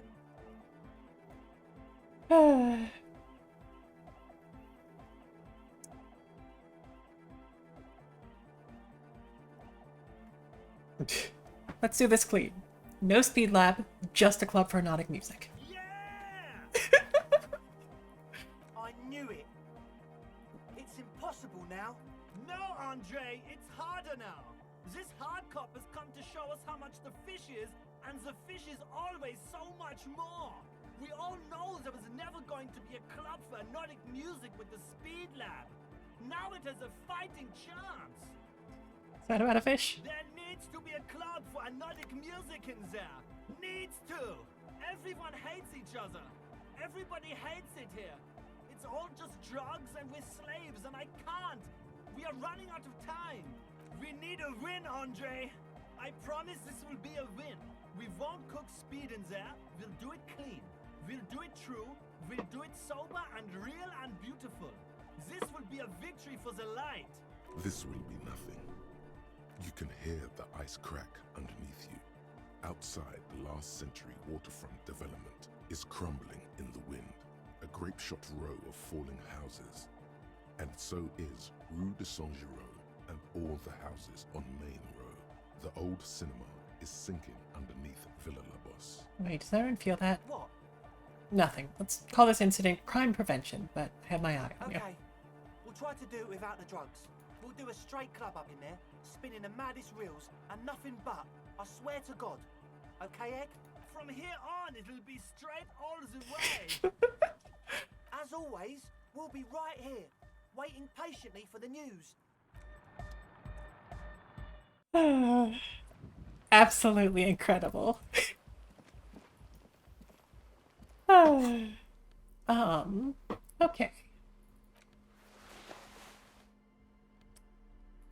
Do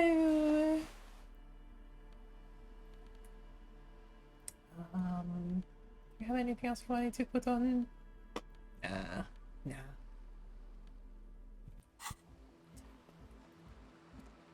The shaggy-haired girl kneels on the sea ice. So you talked to my associates, right? Are you going to help us? With the church, I mean. I'll help you, right? Great. Let us know if there's any progress, will ya? We've been waiting for weeks here. The associates tried to use me to set up a drug lab. Assuming you knew of that plan? I did, and I'm sorry. For what it's worth. Which isn't much. This is why I didn't go into the tent. Typical delinquency. You don't get to choose your posse, they choose you. Mine are idiots, but they're mine.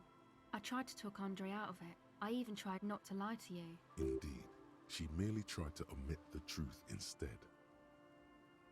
I don't care. I'm loco. Instead, you opted to admit the truth. It's the same thing. I know, but I knew you'd see through their plan too. I'm not an idiot. I should have been able to control them, and I will in the future. I promise. May I ask? What did you tell them? Do what you will with your dance club plans, just no drug labs, please. Thank you. I'll get them under wraps, I promise. The others told me you went inside the church. What did you see in there? Oh, that. You're not going to believe me. There's no point in me telling you.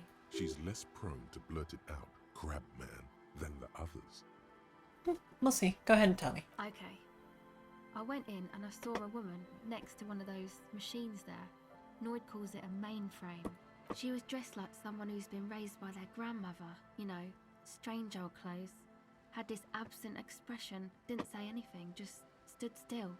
Go on. And then, you know, right behind her, a man crawled down the wall. Upside down like a crab, down the church wall. I think the woman didn't even know he was there. He was completely silent. He stopped right before he got to the floor, then just hung there like that, looking at me. Right at me. I fucking turned around and walked out. End of story. Like a crab, you say? What did this crab man look like? It was too dark. I couldn't tell exactly. Come on, she obviously could. She already went into detail. Come on, quit stalling on me. What did he look like? He looked like a banger, okay? He was all muscular and stuff. Had a mesh tank top. I know it sounds ridiculous, but that only made it scarier in a way. A crab and a banger? Yes, a banger. As in a mess gang member. I know what it sounds like, but that's what I saw. You're wrong, I do believe you. Why? What would you stand to gain? Nothing. Anyway, what else? Know more about your My associates. I haven't got much to say about them. What do you mean? Must know something about them. Of course I do. I just don't tell people about my friends and who they are and so on. I don't provide information on them. To the cops. What about you? Tell me something about yourself. Me? I'm a silver bird. High above and to the east, the cold winds blow over the feathers of an early songbird. She lands on the stone ledge of a tall building, her beak a silvery grey. Oh, okay. Maybe I'll ask later about all this. Don't know what makes you think it'll be any different later, but... Okay, so... let's get another thought going.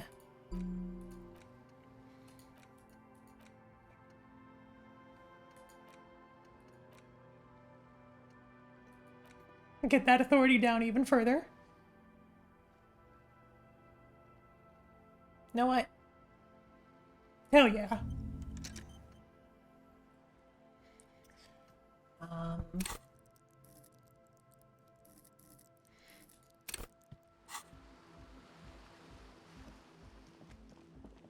Okay. So... look, I know. I would assume that the game wouldn't have, like, an absolute requirement to pass one specific skill check. One specific very hard skill check to, like, complete the game. Or avoid a bad ending. So, like, I'm hoping that there's another way around it that's going to come up, but... Winter, slow to let go of Rivershaw. Flecks some more wet snow from above. The snow falls lazily, making the beach sand paler still, mixing with the rust-colored sewage runoff. And to think, it seemed as though it were already spring. How does it feel? You're warm in your coat, though your cold, damp hair sticks to your head unpleasantly. You should have a hat. You survey Fair. the landscape around you. What's in the west? More winding coastlines lined with abandoned buildings. Crumbling piers, salt water lapping at their dark piles. Grey and red forgotten city blocks. What remains of the pre-revolutionary effort to gentrify the coast. And beyond that? The waters turn black. Coal City in the shadow of San Martin. A boom town. Back when coal extracted from countless shafts near the city was needed to power Revachol. No more. The coal was supplanted by petroleum from the ocean floor and hydropower from the Esperance. Everything crumbled. These days, only the weakest remain in Coal City. Their hopes of getting rich linger in the defunct shafts under their feet. What's there? Below the old mines, L'Océ Municipal, Revachel's underground cemetery. Le Petit Rat braved the underground passageways, trying to get to Le Royaume. Le Petit Rat. Children under 14, they go underground looking for artifacts to sell to foreign museums, and for fabled relics. Their parents let them. They go deeper. Deeper. After rubies, melchiorite, lapis lazuli, plundered from Safre and Seol during the time of the suzerain. In the burial chambers of the kings, Grand Old Philip, Guillaume II, and even in the mausoleum of Philip the Opulent. 2 kilometers underground, in a winding shaft along whose walls mirrors have been placed, so that daylight may eternally fall upon the richest of all the kings. The mausoleum contains untold quantities of gold, and that special, purest of the pure magenta cocaine, favored by Revacholian royalty. How can it be pure if it's magenta? How can it be pure if it's magenta? Snow falls, and there is no answer. Some things are not for mortals to know. Few Petit Rat return from the shafts. Even fewer find what they're looking for. A small child steps out of the black tunnel with silver trinkets in her pockets. All around her, white snow on the extinguished coke furnaces and on the weather-worn shacks where fathers beat their sons after drinking. The snow melts on your fingers, turning to water. What's in the east? The canal you crossed to get here and beyond it. Martinez proper, the district the police forgot to police. There is laughter, lights, attempts at entrepreneurial activity, cynicism. Someone is scraping snow off their windshield at the roundabout, in the midst of which a statue of Philip III serves as a destination for grade school field trips and a fine perch for winter birds. That's all? Like all monuments, it's also a warning. 6-story ruins on the south side of the roundabout cast a long shadow over the profligate king. And further. A fenced-off yard. There's a truck belonging to a logistics company parked next to the gate. Bright light from a building behind the fence reflects off its hood. Clean white light coming from the windows of a clean cube-shaped office building hidden amidst ruins. A secret. What's in the north? The abandoned church, one of 2 remaining stave churches, which were collectively called Les Sept Sœurs. The other 6 sisters were destroyed during the Revolution. And further north? A serpentine strip of land weaving its way into the Martinez Inlet. Unfortunates on the run from the law, from themselves, sometimes hide out on nearby islets. Little dots in the ocean that are occasionally submerged when the tide is high and the weather foul. And on the islets. The remains of a camp on a jagged piece of rock, a tent, old dishes and cutlery, long since abandoned. A hermit crab scuttles among the debris, looking for a new shell. Further out, the lights burn bright on Resurrection. Way beyond Martinez, a popular spa destination for ample-bodied Ozon kids with equally ample pockets. And on the other side of the inlet. Then there's Ozon, but the snow falls too thick. You cannot see that far. Before that, curtains are drawn. The Bay of Revachol, vastness, great depth, over 1,200 meters at its deepest. Water, air brinier than hair. It is crisscrossed by huge cargo ships bearing company logos, wild pines, Zam, Mauryan, and at the farthest reaches of the Bay of Revachol, the shadow of the coalition warship Archer, on perpetual patrol duty, ready to unleash artillery fire if you were to rise up against the market. You shudder. What's in the south? The raised motorway, 881, separating Martinez from Jamrock. Vehicles whoosh past one another day and night, while those who reside in the labyrinthine alleyways beneath the motorway attempt to carry on with their lives in the snow and the slush. And south of the 881 is the Pox. The Pox was once a park, a place for reflection and recuperation for the patients of the old military hospital. In the 20s, it was used as as a quarantine center during a measles outbreak that killed many children. Most everyone has avoided the hospital and surrounding park ever since. The pox is completely wild now.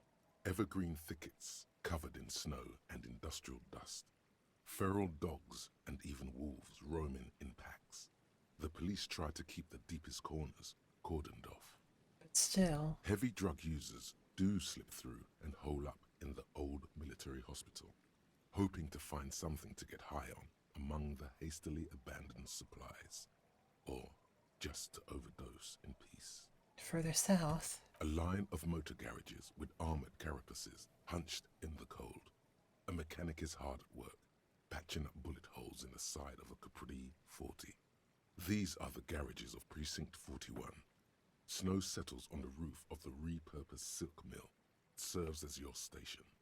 Shivering RCM personnel hurry in and out of the main entrance. Around you, the snow continues to fall. To the west, the ocean swells. No, it was home. I want more. The stairs descend to central Jamrock. A man named Cooklove has a snow-covered stall there, in the market across the bridge. He sells kebab infested with fly larvae to your colleagues who believe eating it will make them immune to food poisoning. Snow falls on the utility district, the library, the florist, the Sarah Mauritian restaurant that offers homemade wine, and also on the brothels and drug dens, and the chop shops of the Zemlyaki. All of this built around a lake that formed in a meteorite strike. At the center of this lake, there is a little ship. There are lights at the bottom of its hull.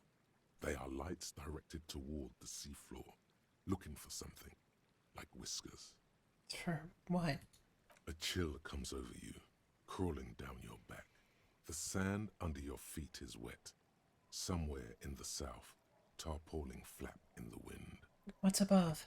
More Coalition aerostatics. Occasionally, lights flash as they maneuver through the falling snow. One large airship carries crates in its belly. What's below me? Layer upon layer of sand, poisoned with industrial runoff. The storm drainage, hidden bunkers. Rats scuttle. Tell me a secret of the sands, Wind. Someone stuffed a big old polar anorak into a concrete pipe under the boardwalk. It would keep you warm. You would probably never happen across it. But who knows? We should keep moving. Who knows when the snow will let up?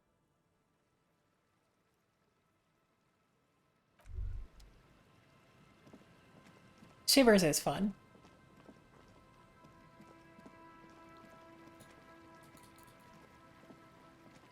You... Looking back at you from the rust-colored water. You! Okay, so... I guess up next is actually going into the church. Did phone smash the zebra like someone's hung up too hard. So must have worked hard to smack the plastic dome. Feel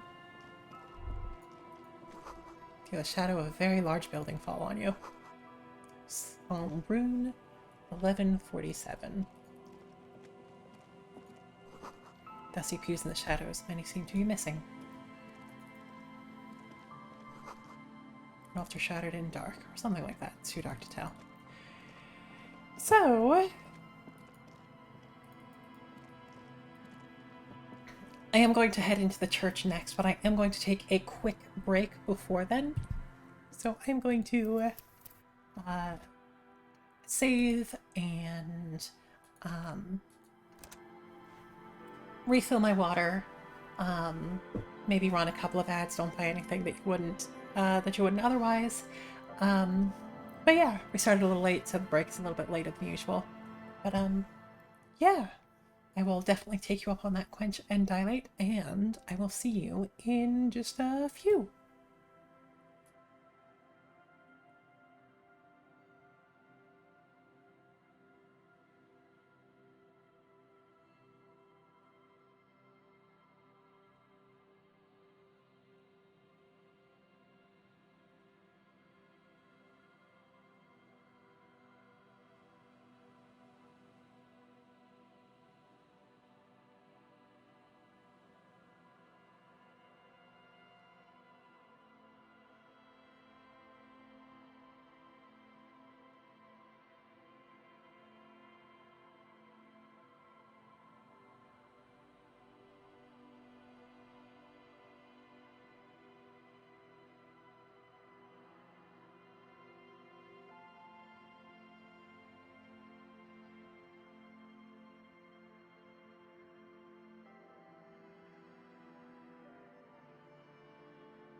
Hey, hello. Thanks for your patience. I'll take you up on that quench and dilate now.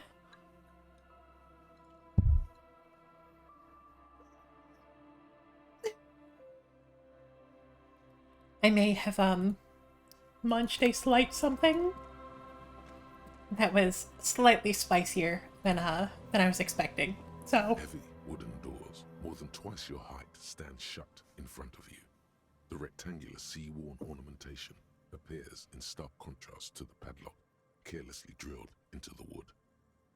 the carpentry. The carving on the door is block-like and angular, like the church itself. Two large beams shoot downwards, sinking into the wood before they reach the threshold. Let's get a splinter. The surface is smooth from the wind, but moist to the touch. The carving on the doors remain unchanged, closed with a padlock. Padlock? This cheap-looking padlock is sturdily built. It shackles together a hasp and a staple screwed into the wooden door. The lock is adorned with a yellow sticker. It'll be easier to break the staple than the lock. Also, that sticker is interesting, somehow. Welcome back from your deep dive, Rose. What you got? Have you learned any forbidden secrets? You see a yellow circle with two X's and a big curve below them that looks like a mouth. You're pretty sure you haven't seen it before, but what the symbol depicts is clear enough. A smiling dead guy. The curve makes it smile, and the X's make it dead. There is something blindingly modern about this symbol. Its modernness puts to shame everything you've seen before. What makes it so modern? It's the contrast between the cheery, chemical yellow and the rigor mortis. As if the cheery guy didn't know he was dead, or the dead guy didn't care that he was. Either way, you get the sense the forces of future are at work here. Have you seen the symbol before? He takes off his glasses and uses a blue handkerchief to thoroughly wipe them clean before inspecting the sticker. Then he looks up, pauses, and replies, No. You learned Shard Detractor is a nice weapon. I have no clue what those words mean in that order. Looks like a dead man smiling. Suggests junior delinquency. Okay, what is junior delinquency? For Raphaël ZOC, the moral intern defined junior delinquents as minors between the ages of 10 and 16 who have committed an act in violation of the law. These acts aren't called crimes as they would be for adults.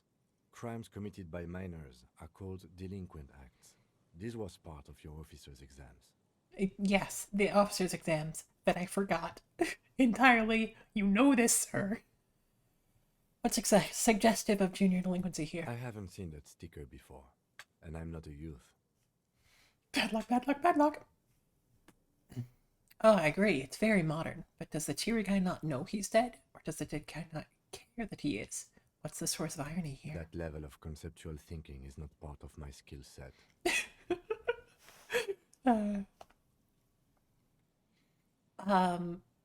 Take it. There's nothing like the sound of a sticker unpeeling. Now it's stuck to your thumb. Put the sticker on the ledger. Voila. Looks very modern. Hell yes. You're part of the future brigade now, and so is your formerly humdrum ledger. Neon, baby. The lock turns easily. You hear a click as the shackle pops open. Feels like electricity and a very small piece of nothingness. Let's go. A great whoosh of air rushes into the dark innards of the church, as though rushing to fill a great vacuum in the heart of the city.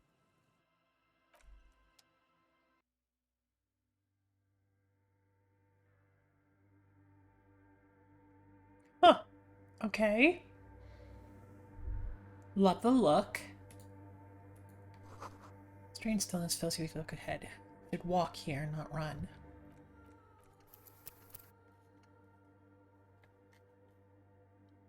Let me just,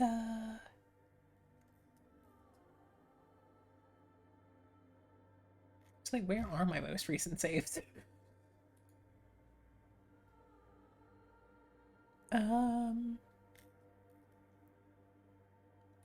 Well, sure.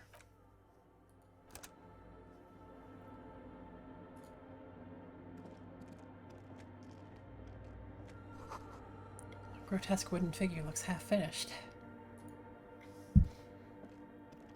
I do like this area already. Or the forked lightning pattern you saw outside. Bark beetles? No, looks intentional, some long forgotten style.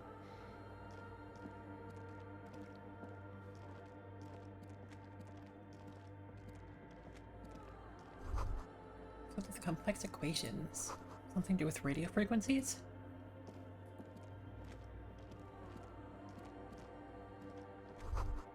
Filled with water, a live wire runs into it. These wires worked as contact microphones.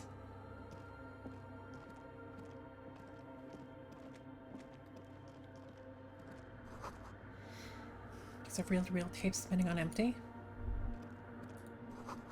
Cold wind blows into the open gallery. Makes your skin crawl. Wow, is she a tape recorder? It's possible it's recording something? I'm siphoning electrical current from outside into this antenna.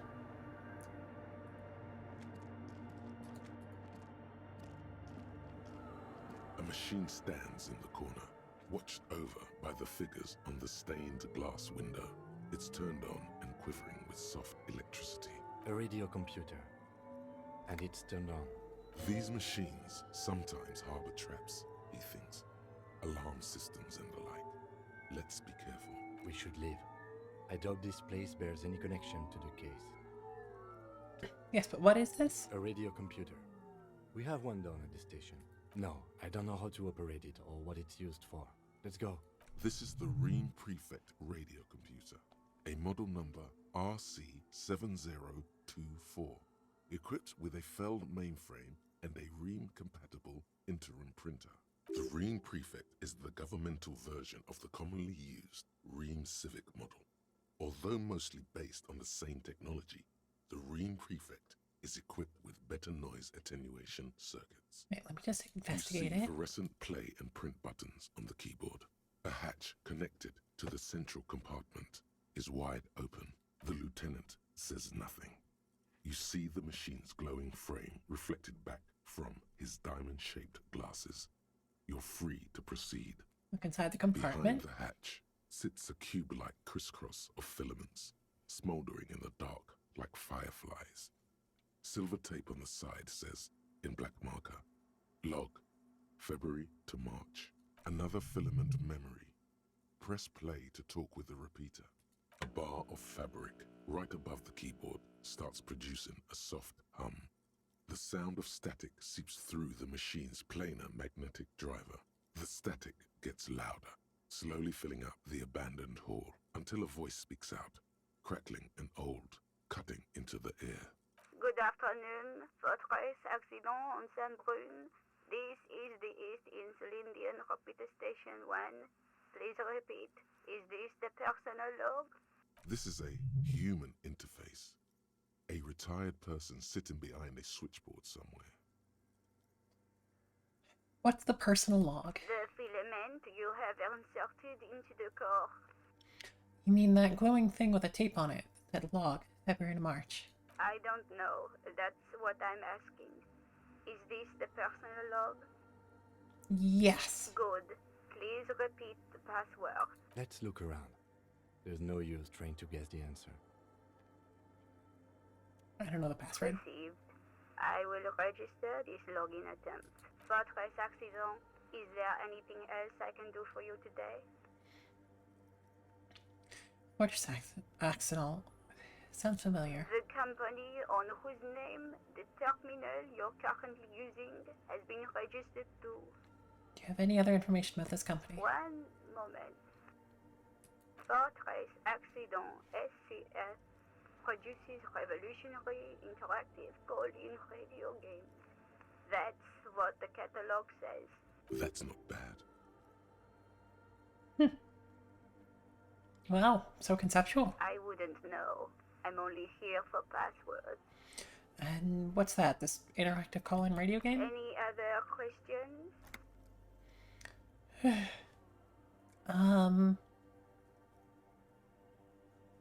Thanks, I'm finished with this call. Goodbye, Fortress Accident.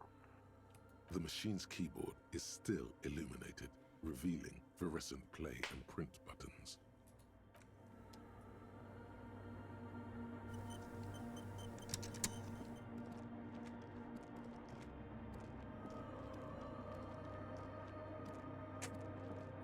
would not have guessed walking up there. Spider spun its web around this wood-carved pillar. Love that. Good for us. Yeah, I'm aware that the giant shattered glass is something that is interacted with, but seeing if we can get any additional context or clues from around here. Crosses drawn flowers on the glass obscuring the view. You're drawn and crossed in the window depicting a deer. A scarf?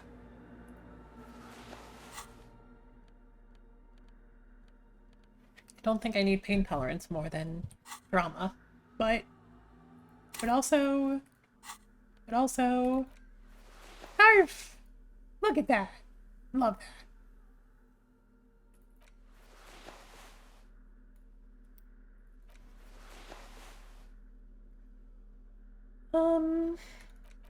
I do like rhetoric, though. It's one of...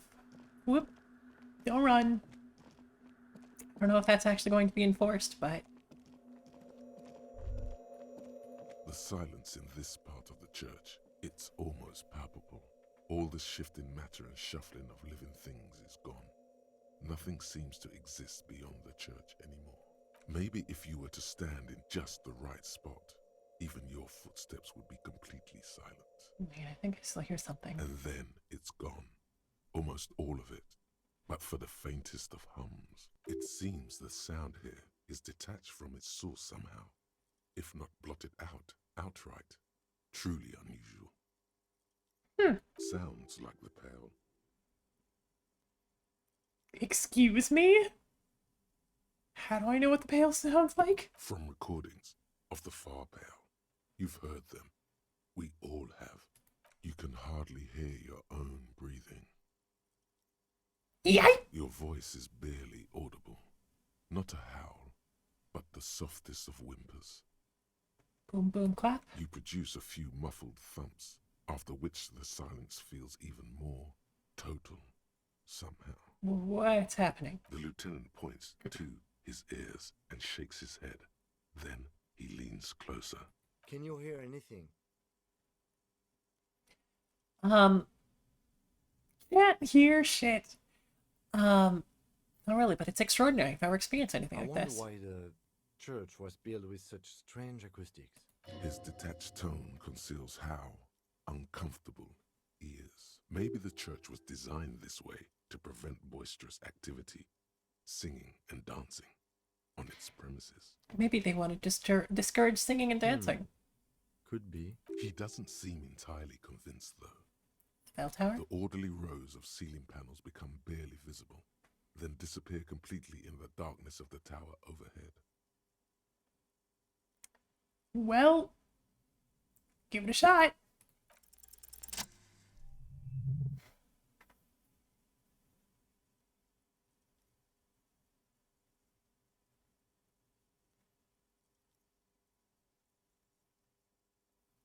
It's like there's something moving up there.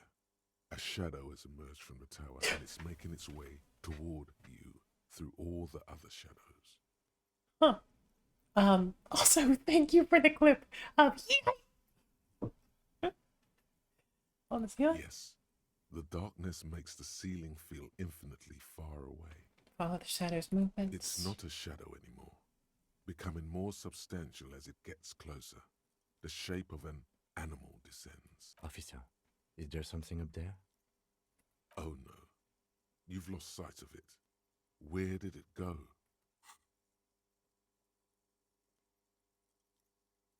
Hello? You see something hanging from the rafters, looking straight at you with dark eyes. Maybe it's possible to talk to it. Wild. Also, I'm gonna look at the glass real quick. Be right back with you, sir. In white, silver, Miss and apricot Mix. fields, the young mother of humanism stands above you. A crack runs across her body. She is impossibly tall, oval-faced and sad. A dark and radiant majesty. This is her innocence, Dolores Day. Cradled in her arms are a pair of glowing lungs. clearly visible from underneath her flowing dress. You should kneel. Nah. Cold wind seeps in from the crack in the glass. Snowdrifts cover the floorboards at your feet. Above, you feel her multicolored eyes on you, inspecting you. The woman looks down at you standing there. She towers among her followers, architects, laymen, courtiers. There is a sad smile on her lips and a glint in her green-blue eye. Of what? Compassion?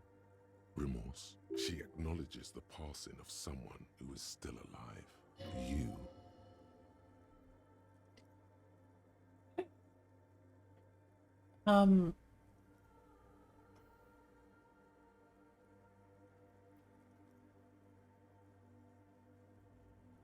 It's morning. As that terrible word passes through your mind, the lieutenant draws an X-shaped cross from shoulder to shoulder.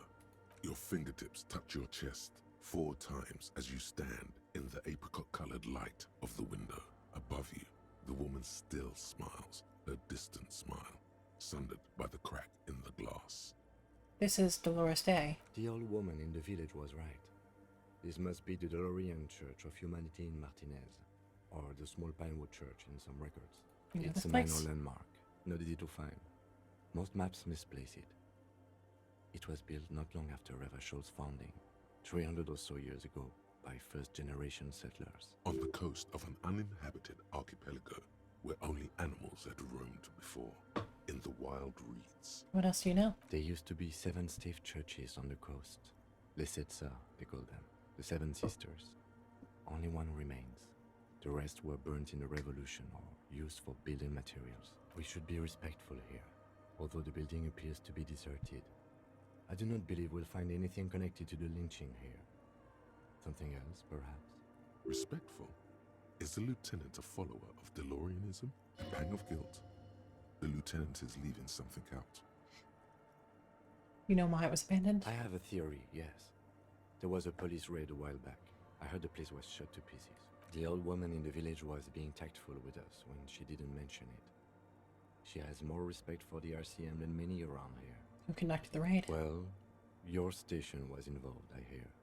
Although I can't be sure. How come the lieutenant isn't sure? Is this confidential information? You're not sure. 3 precincts were involved in the raid, and people say Precinct 41 was one of them. I don't remember being here. I am pretty sure it was a clandestine operation. I don't know anything more about it, why it was conducted, or who participated. I try not to pry into extra-district matters. I was here, I should find out what I was doing. Good luck. You will not get information on a confidential operation from your station secretary just by calling. If you really don't remember, it might be better to keep this one forgotten. It happened a while ago. It's unimportant to our business in Martinez now. I know this is the mother of humanism. Despite the damage you've done to yourself, the title appears lodged in your hippocampus. This is Her Innocence, Dolores Day. The innocence of humanism, internationalism, and the welfare state. Perhaps the most famous human being ever to have lived. No amount of Commodore Red can wipe her sad smile from your brain thing. It has survived the deluge and haunts you still, and will haunt you forever, as it haunts all men. Wait, what exactly is an innocence? The highest category of historic individual, an embodiment of the world spirit. A ruler. More, an innocence is elected to office by the founding party, a precedent that has taken place a mere 6 times in the entirety of history. The legal system of the Real Belt is built to accommodate an authentic rule should it coincide with our time. An innocence is infallible. The decisions made by one are not decisions. They are inevitabilities. What would have happened anyway? Only accelerated, packed into decades instead of centuries. An innocence is a continuous, compressed event, a sacred human being. It is an honor and a glory to live when one is in office. Is one in office now? No, we are alone. Okay. When did she rule? 300 years ago, in the wake of the discovery of this Isola, the Insulindian, by explorers from the continent of Muindi. She is, among other things, the innocence of inter-esolary travel and the connected world. What else do I know about her? Many things. You know she was a woman of the court, the wife of an influential Marchese, and eventually the principal advisor to Irene la Navigateur, Queen of Serene, modern-day Sir Laclay. Also, that she was gorgeous beyond beauty. Okay, what else? Was she smart? Terribly. Women of the court were expected to play both contract bridge and chess sufficiently well to prove an interesting challenge to a man. A simple grasp in matters of philosophy, theology, and science was encouraged. She was, by all means, a kept woman. She made the most of her position in the antediluvian court, a court visited by the most prominent thinkers and artists of the day. In secret, she was becoming the era's preeminent philosopher of the state. A scalpel, a piercing gaze. She was an almost preternaturally magnetic and intelligent individual. To her contemporaries, she appeared out of time, a messenger from the future of the species. We all fell in love with her, head over heels. Even before she was declared an innocence, her influence was tremendous. How come? It was on her advice that Irene la Navigateur sponsored a number of voyages into the Pale.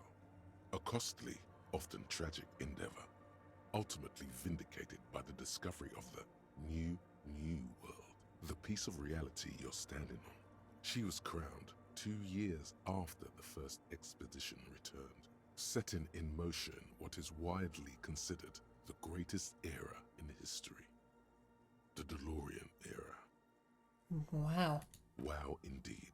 When her innocence was declared, and the queen she had advised for years fell on her knees before her, she was so overcome with emotion that her lungs started glowing in her chest.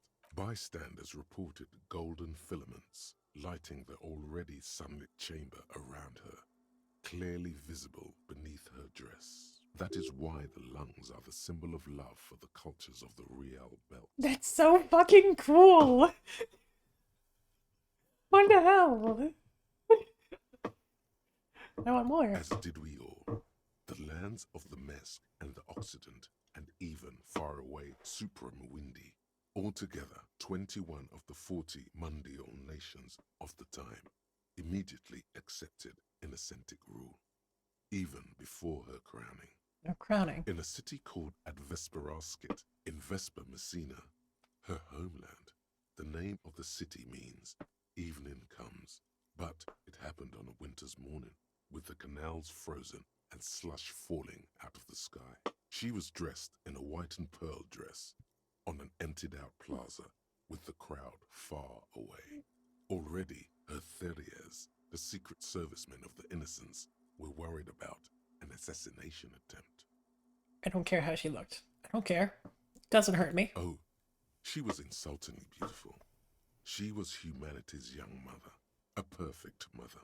It was as if her face and shoulders and hands were covered in a soft down of underfeathers. You know this well, very well. Midwinter snow was beating the cobblestones around her. A small attaché of officials stood by as her Theriers placed a white gold wreath on her head. The crowning was mostly witnessed by Secret Servicemen. One of the men in this Secret Service killed her 22 years later.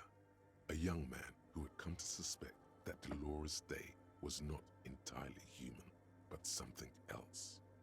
What? Something that had walked in our midst, watching us stumble for hundreds, if not thousands of years, until it decided to interfere in the course of our history. We were supposed to come up with this ourselves. The man was reported to have screamed at the Innocents. Dolores Day was shot in the chest with a fowling piece 8 times. The man, thought to be insane, said he once touched her and her body had been unnaturally warm, like a furnace, and that sometimes, while on duty, he observed her forgetting to breathe for over 10 minutes. This inhuman quality was witnessed by many others as well, glowing lungs and all. It is commonly attributed to mass hysteria and religious psychology. Was there something terrifying about her? Terrifying is a term too emotionally charged for your semantic memory, or what remains of it. But although she's often considered to be the greatest human being to ever live, there was something ominous about Dolores Day. Constantly surrounded by her Therias, she was the most socially secluded and least self-aware of all the innocences. Some modern thinkers would consider her a war criminal for the campaigns she waged against the Mesk state. And then there were the resettlement programs. What happened? The Mesk state tried to detach itself from Innocentic rule. Parts of the world were experiencing whiplash from accelerated inter-secularism. Her mandatory education programs and mass resettlement of upstream Marguerite were problematic as well. Dissenters were suppressed by a military force she called the Army of Humanity, suggesting those who fight against it are not part of humanity. She adored chess, yes, but also military war games. Dolores Day often holds a tiny tin soldier between her index finger and thumb in icons such as this. She was also blonde, the blondest woman you have ever seen, with green eyes the color of the Pacentic, mare interregnum. Little is known of her Marchese husband. It's as if he vanished from history after completing his role, which was to introduce Dolores Day to court. In conclusion, yes, there is something lonely, paranoid, and even terrifying that people seldom mention, but feel when they think of her. This subtle terror is part of her iconography. Lieutenant Yefrater, you've stood there for over 5 minutes. What are you thinking of, if I may ask? Somehow connected to the case. The glowing lungs. That's fucked up. Why do we tolerate this bourgeoisie woman that long before we shot her? You war criminal! Why did we tolerate this bourgeois woman that long before we shot her? She introduced us to the idea of public education, retirement, and modern diplomacy. Either way, this church, we shouldn't linger here. This isn't a good place to get lost in. Are you a follower of DeLoreanism? Yes, we all are. Her name, body, and rule are synonymous with humanism. The laws we enforce are DeLorean in origin. The woman looks by in silence, smiling enigmatically. I didn't think you were spiritual. It's not spiritual, it's constitutional. The DeLorean system does not demand faith, only accordance. Huh. That's incredibly interesting. Do we have any other visual calculus? Sure do. Looks a little bit weird with the t-shirt under it, but...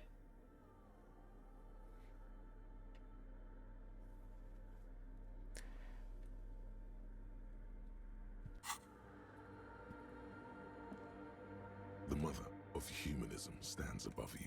A jigsaw of broken shards falls into place in front of you. A ghostly reconstruction of the stained glass window. Before it was shattered, there was an older woman beneath the younger one. And a text. A light motif below them both. What shattered this mosaic? Unknown. Something during the raid the lieutenant mentioned. Or just hooligans looking for something to break. Who is this older woman? The escutcheon on her throne says, Irene the Navigator. She is depicted as an older woman wearing thick-rimmed eyeglasses, holding a golden rights apfel in one hand and a scepter in the other. This is the queen her innocence day advised. Above, she herself is whole. Small figures of wise men, common men, worshippers walk up the stairs to stand at her feet. Secret servicemen, Therias, stand in a row guarding her. It must have taken years to produce this work in all its dizzying detail. The motto? What does it say? Below both women, in luminous black letters, Après la vie, mort. Après la mort, la vie de nouveau. And then along the left side, Après le monde, la gré. Après le gré, Le monde nouveau. After life, death. After death, life again. After the world, the pale. After the pale, the world again. This is the great leitmotif of humanism, a summary of the effect of the discovery of this isola, the Insulindian, on human thinking. A tremendous sea change akin to finding life after death. Tenants used to say afterlife, death, after... Life again. After the world, the pale. After the pale, the world again. This exaltation is common in Dolorian sacralism. In the early years, it was even incorporated as the RCM slogan. No more, however. Why? It was deemed subservient to use a strongly moral intern-related motto. We already suspected of bootlicking. The sentence was also seen as too feminine. It was a macho thing. Incredible. What's the RCM motto now? Justice, union, prudence, and force. God. I like the other one better. So do I. The mother of humanism towers above you, a wax painting on a cracked pane of glass. Nothing has changed in her expression. Okay, let's talk to a shadowman.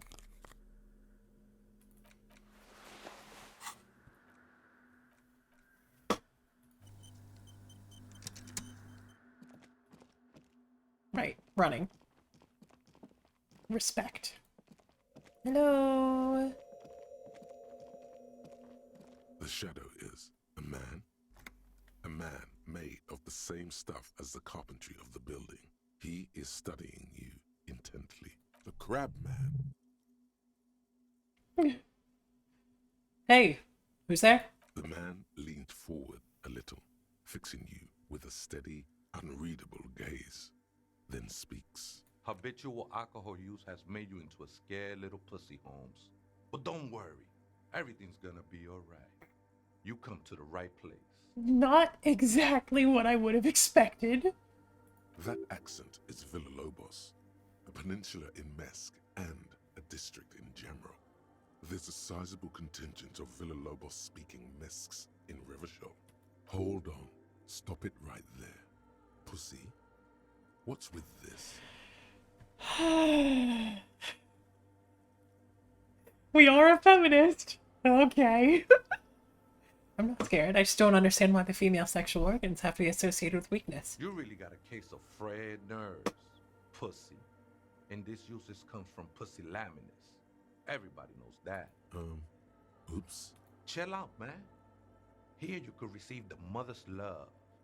And when you're ready, she will take your hand and lift you out of that despair at the bottom of that bottle. This man is obviously a habitual narcotics user. Do we really need to question him? I'm put off by this religious stuff, he thinks. And maybe the ceiling climbing, too. It's all very hard to square with the lieutenant's own view of reality. Hey, and what was that about the bottle again? You haven't even drank that much lately. Lay off it already. Shish. I'm a policeman. I need to talk to you about police things. I don't know anything about alcohol use. Oh, yeah, sure. You don't know anything about alcohol use. You got it all under control, Way. I could smell the control all the way over here. Okay, fine. I'm struggling, but you don't need to lecture me. I know what I need to do. Not all of it. I was like you once. You don't know all the havoc Albino is wrecking on your mind and your spirit. Necesita parar, homie. You know, actually, since we're here, you may want to pay attention to what the ceiling climber is saying. For some reason I feel like you have a point there. Who do you think you are? Some crazy guy on the roof? What is this shit? I'll call Central my identity. I don't even know what this is. Let's talk about the unlicensed occupation of the ecclesiastic property. For some reason I feel like you have a point there. Don't trust me. Trust the mother. I'm only the messenger, Holmes. This is the Church of the Mother of Silence. You are welcome here.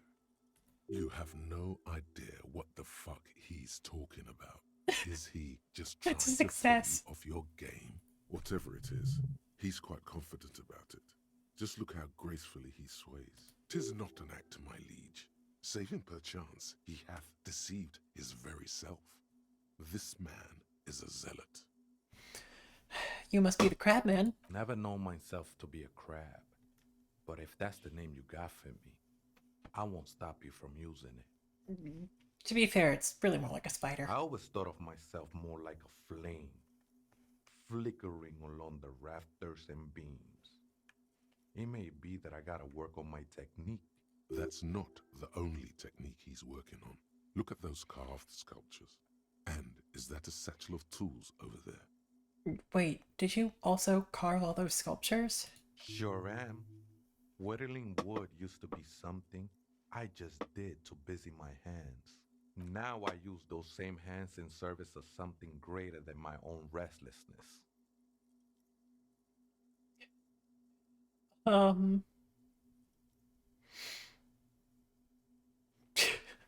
You're promoting the objectification of women with your reactionary depiction of female bodies. It's all just for the mother, man. No need to overthink it.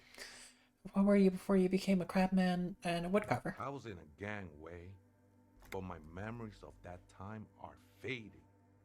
Most of them are already gone. I lost my memory too, but I like it. It's like I get to create a whole new me, start again from scratch. That's not really the point, I say. You gotta give yourself over to service. Service of the mother, that is. Do you remember your name, sir? Tiago's my name, but those syllables don't mean much to me these days. A name isn't just your identity, but also, so to speak, your place amongst your fellows, your place in the world. I ain't got no use for such a place anymore. My name's Harry. That's just the thing, Holmes. None of that matters. What are you doing here? This is a special place. There's a perforation in the world up there. A way out into nothingness. This church was built around it for purposes of veneration. I circled it, nurtured by the silence bestowed by the mother. One of these days, I'll be pure enough to go drink from it directly. The mother of silence, you mean her? No. There's a new god in town, and she can't be painted or sculpted because she has no limb or even a face. She is the end. She is a cavity in the dark beyond sense. She saved me, but I couldn't describe her to you. No one can, Holmes, and no one ever will. Hey there, guys, Ed. Thank you for the lurk. Definitely recommend experiencing this on your own time, though. But yeah, take care. What'll happen when you drink from this perforation? I will be incinerated, but not destroyed. Finally, I won with the state of the world before reality began. That sounds a bit like substitution behavior, no? You know a thing or two about that. She didn't just switch one drug for another? It's not like that at all, man. It's just faith and joyful service. Too gleeful, those words.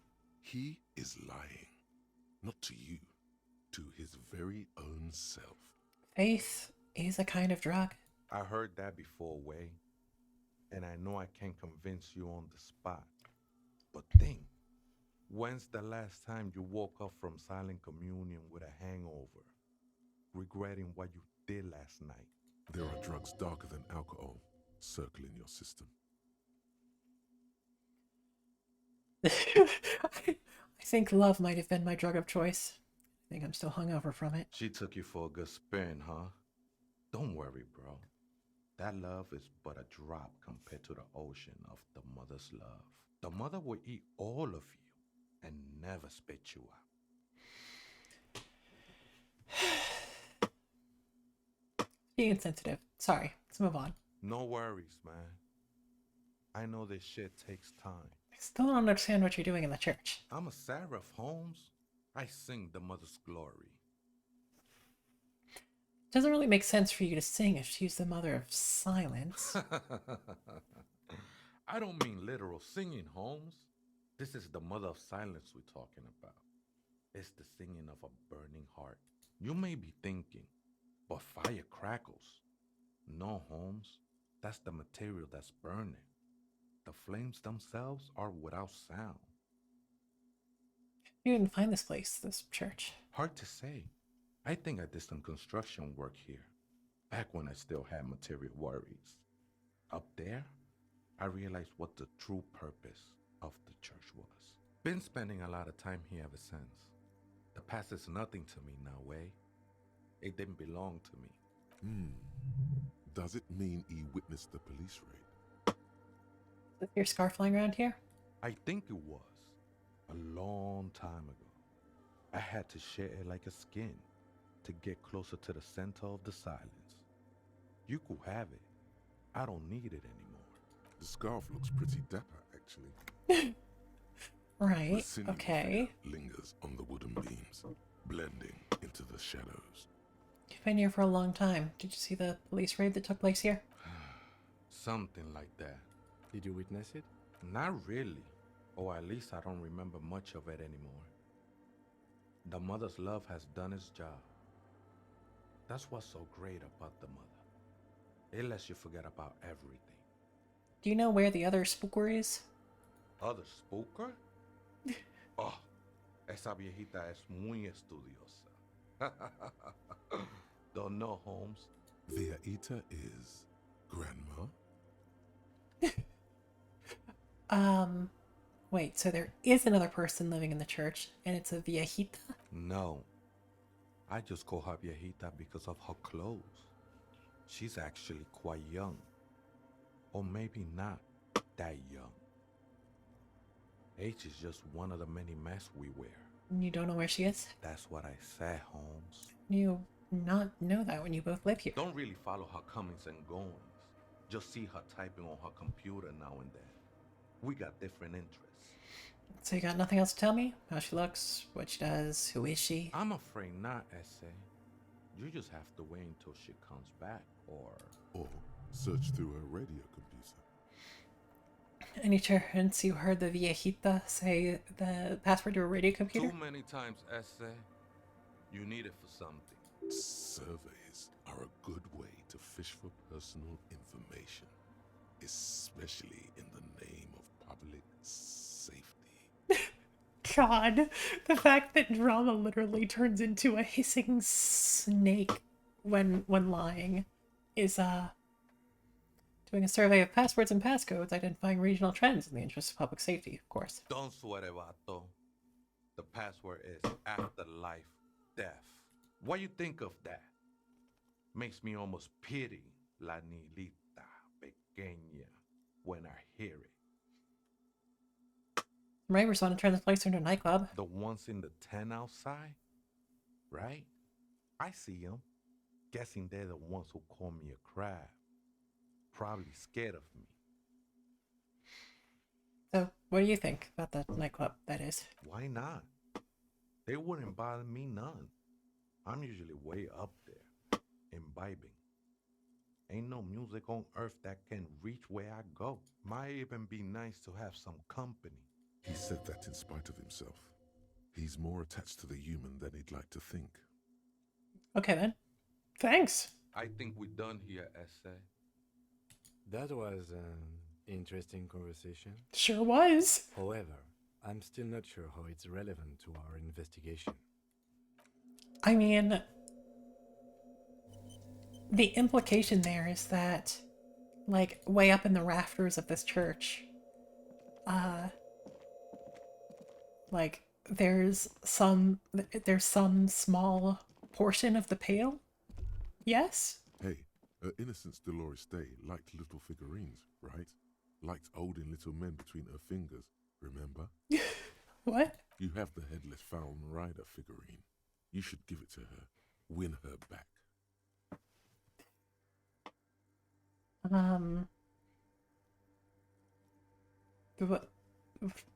Win who back? Can't win her back. She's a long dead historical figure. Don't be so pessimistic.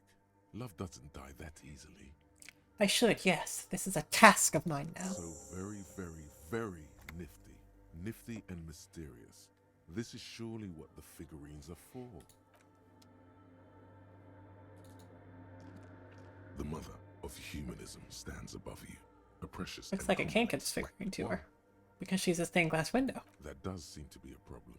Maybe you meant something else? Like, what? Is the task still on? I don't know. What are we thinking of? Part of your mind has gone on to other things already. The mother of humanism towers above. Why? That does seem to be the mother of humanism. Incredible. Thank you, reaction speed. The machine's keyboard is still illuminated, revealing fluorescent play and print button. The speaker comes. Good afternoon. Votre accident en Saint-Brune. This is. Let's try this again. I think I may have the right password for the personal log. Good. Please repeat the password. This is the police. After life death. Good. I have unlocked the filament. After ending the call, please press print to access the filament. Votre accident. Is there anything else I can do for you today? Goodbye, votre accident. The machine's keyboard is still illuminated.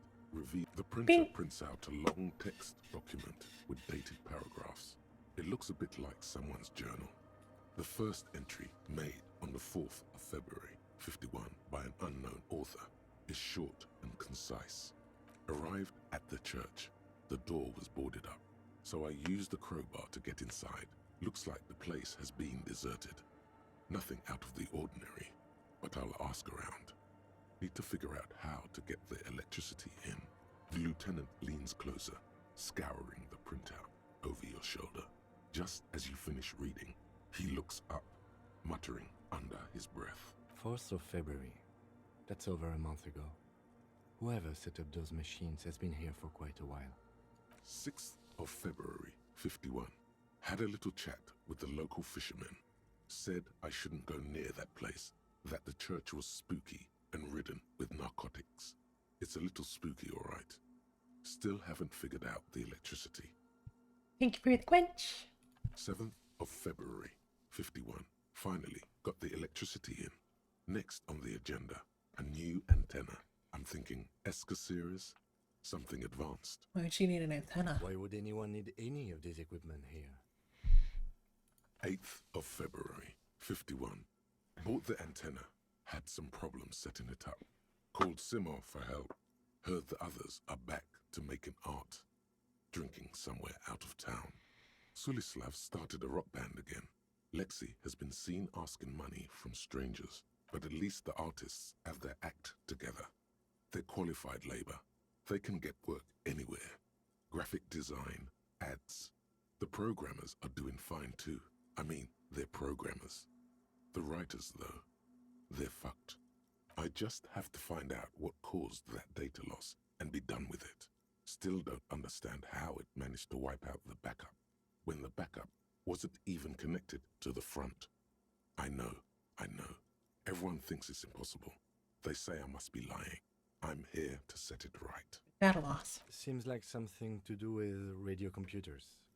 Unfortunately, I don't know enough about them to understand what the author is saying. Something about the backup data getting destroyed, and how everyone thought it was the author's fault. Let's just keep reading. Artists, programmers, Lexi. Who are these people? Her friends? Colleagues? She must be quite educated if she knew how to set up all this machinery. 12th of February, 51. Brought some food from the grocery store. Apparently, there's a strike going on in the harbor. Definitely not happy to see the Martinez people again. Everything's now set up in the church. Going to start working tomorrow, 8 a.m. The strike. We are nearing the date of the murder. Keep reading. I'm interested now. I want to know what's that radio anomaly that sent this person here in the first place. Not so above it all now, huh? 25th of February, 51. I've been sending data up to Lintel for a while now, trying to recreate the data loss, but nothing. Didn't even feel like logging in, the disappointment. But I did discover a curious audio-spatial anomaly at the back of the church. I've named it the Swallow. It swallows sound. Need to get some mics. Is she talking about 28th of February, 51. Yes, the first recordings confirm that the swallow is real, and I'm not just losing my mind. It's a pillar of silence, with a diameter of approximately 3 meters. Seems like the higher I go, the less I record. This might be a coincidence, or it could be connected to the data loss that led me here. The pillar of silence. She is talking about the silence. Is she suggesting it's more than just an architectural quirk? What could it be? The lieutenant doesn't answer. He follows your gaze, studying the basins. The water shines in them. No ripples. March 51. Some kind of young disco men have appeared next to the church. I've been trying to record the silence to find the epicenter, but now it turns out I've also been capturing the future of dance music, one neo-disco song over and over again. Fortunately, the song is so monotonous, I was able to devise an algorithm to factor it out. The other day, one of the disco men came in. Before I could even say hello, she got scared and left. Good, I don't want anyone distracting me from my work. That disco man must be a cell. She must be describing a cell. The girl on the ice? Sounds like her, yes. March 51. A new 2-meter aux cable. Noodles, crackers, ping-ping energy drinks, water, toothpaste, gum. Also, some canned air. Your reading is interrupted by the sound of the church door opening. A strange woman makes straight for the radio computer. Oops.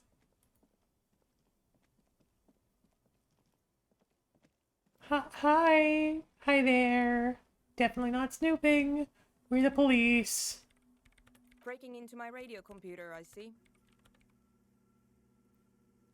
Yes, you are breaking in, but not into her radio computer. You're a master circuit bender. I do apologize for the intrusion, madame. We are with the RCM, you see. I'm gonna show you. I am an expert circuit bender. I'm not breaking into your computer. I'm using it to access coalition military data links. There are no coalition military data links. And even if there was, you couldn't access them over a civilian network. Yes, I could. I'm a cybernetic god. I'm using your REM prefect to commandeer coalition warship Archer. I will turn its cannons against its masters. That's nonsense. You're just a police officer. Now please give me some room. I need 2 seconds to see that you haven't destroyed anything. We should talk to her. We should. Hi. What is it? Sorry, but who are you? What are you doing here? I am Soona Luukkanen-Kilde, the former lead programmer of Fortress Accident and RSA radios. I have over 16 years of programming experience, and I'm proficient in both Vox and Orbis languages. If you're not here to hire me, I don't really know how I can help you. Did she say over 16 years of experience? She must have started programming when she was still a teenager. That still doesn't answer what she's doing in an abandoned church. Have you seen the Crab Man? Nope. But you know he's around? Yes. He's seen you. And? And the Crab Man has seen you. I don't care. I don't care about crab men. Why are there so many machines in this place? I brought them here. These are my machines. Please don't touch anything. Why do you need an antenna? I use the AR-1 as my RAIN prefect's processing unit. REM prefect, that's your radio computer, right? Mm-hmm. And that antenna is its processing unit. Also, what do we... Oh, that was the 2 new thoughts, right? Yes? You really don't know anything about radio computers, do you? I don't really know much about anything in this world, to be honest. All right. Well, all radio computers perform operations up on air. So in order to gain more processing power, you need to invest in a good antenna. Wait, what's on air? On the front. The unified front of radio waves. Licensed and controlled by Lintel in the East Insulindic region. It's all around us. That's what on air means. Like love. Thanks, conceptualization. And AR1, it's a good antenna? I guess it is. So far, I've been quite satisfied with it. Martinez is an unstable region with bad coverage, and the operation has been surprisingly stable. But it's not the cheapest one on the market. So I wouldn't recommend it for your regular red tape operations. Fraser 1000 is a foolproof line for civilians. Anyway, you should do some research before you decide to buy anything. Ask around, compare the prices. There are many milieus dedicated to that sort of thing. She liked telling me this. It calmed her nerves. What are you doing with your radio computer? I'm working. The machine seems almost alien with its pulsing core. The light casts in her face in a strange shadow. Working on what? Could you just shh for a moment? Or get to the point. I really need to focus on something. Isn't your REM Prefect radio computer exclusively made for government use? So you do know something about computers. You're right. Prefect is used mostly by the government peeps. So why do you have it? Because I needed something good for my investigation, and Reims Civic is widely agreed to be below all standards. So I had to upgrade. Besides, owning a Reims Prefect isn't such a big deal anymore. No, actually, it is kind of a big deal. You don't see Ream prefects in every police department, for example. How'd you get your hands on it? I know a friend of a friend who used to freelance for the Coalition. I was actually aiming for the military-grade Reims Rational series, but couldn't find one. Prefect is mainly based on the same technology as Reims Civic, so it's kind of a rip-off. But it does have better compatibility with newer antenna models, so I won't complain. What about those bowls of water over there? They are connected to my Reims Prefect. Whatever you do, just please don't move them, okay? Thanks. Short and terse. There you have it. Whatever she's using them for, they're hers. Right, try not to touch anything. Next question. Right. What are you doing in an abandoned church? You really like those questions, don't you? I'm a police officer. It's my job to ask questions. I'm conducting scientific research here. You can't throw me out. What research? I'm looking for the location of a 2mm hole in the world. Wait, what? She's looking for a disruption in the radio waves. That's what her personal log said. The lieutenant raises his brows, but doesn't say anything. Is the hole connected to the data loss in your journal? Yes, that's what led me here. But I suspect it might be something a bit more complicated than that. Hole in the world, what does that mean exactly? Exactly. What does it mean? Up to now, it has been impossible to say what it is because it's impossible to measure nothing. What do you think it is? What qualities does nothing have? How do you measure something that does not exist? Easy. You measure it by the world around it. Oh no, does this mean we're living in a world that has holes in it? Measure it by collecting data on its surroundings, not that which exists. Can't even understand how we're talking about something that doesn't exist. I don't know, I'm not here for science. Yeah. Exactly. Very true. That's what I've been aiming for. That's why I have those basins. I've tried using hydro transducers to record the silence. To find out where it begins. Hydro transducers. So that's what those water basins are. Devices for recording sound through water. But honestly, it's not progressing very well. You have any idea where this hole might be located? Somewhere underneath those roof beams, I assume. Only a faint crisscross of rafters can be made out from the dark. Most of the tower disappearing into the shade. Why there? There's this place at the back of the church. A place where all audible vibrations seem to decease. I've named it the Swallow. And the higher you go, the less you record. The Pillar of Silence? Are you sure it's not just an architectural quirk? Maybe, but it's oddly close to the physical coordinates of the data loss that led me to this place. This is where the Crabman lives. I know. You don't think the Crabman might be somehow responsible here? No, I don't. You said your research isn't going well. Why not? Because it's just trial and error. Trying to locate the Swallow, the exact point in space. And I don't have a... You know what?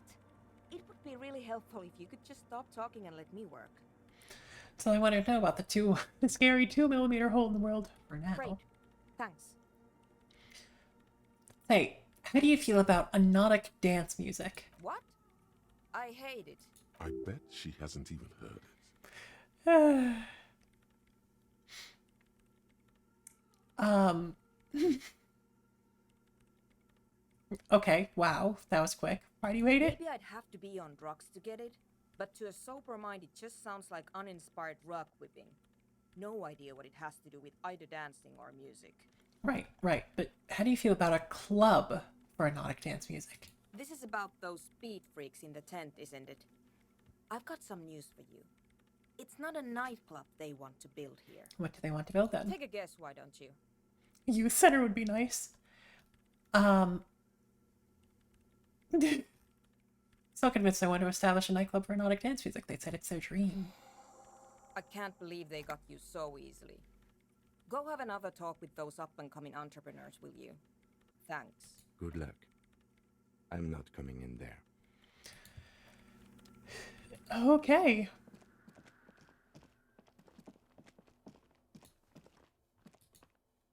Cool area. Cool area.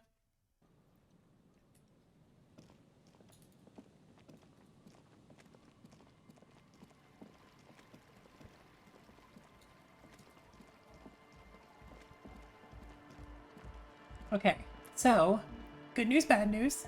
Oh, hi, Cthulhu. How's it going? Hi again. So, how are things going? About the church, I checked it out. And?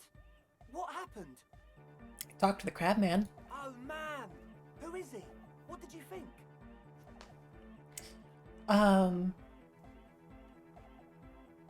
Hey, you just got lunch with Betty. Oh, that's so nice. Congratulations. And I hope it was good. I hope you gave them some hugs, pats on the head. I don't know what they like. I mean, Goo does say that she wants to give me a hug. So, anyway, it was great. Yay! I look forward to hearing more about it.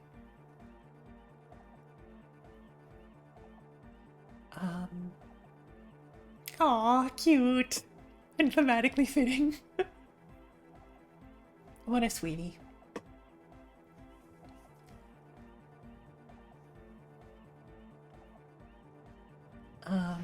Gave me this odd lecture on alcoholism before rambling on and on about mother's love. Really? Huh. Interesting. What's he doing in the church?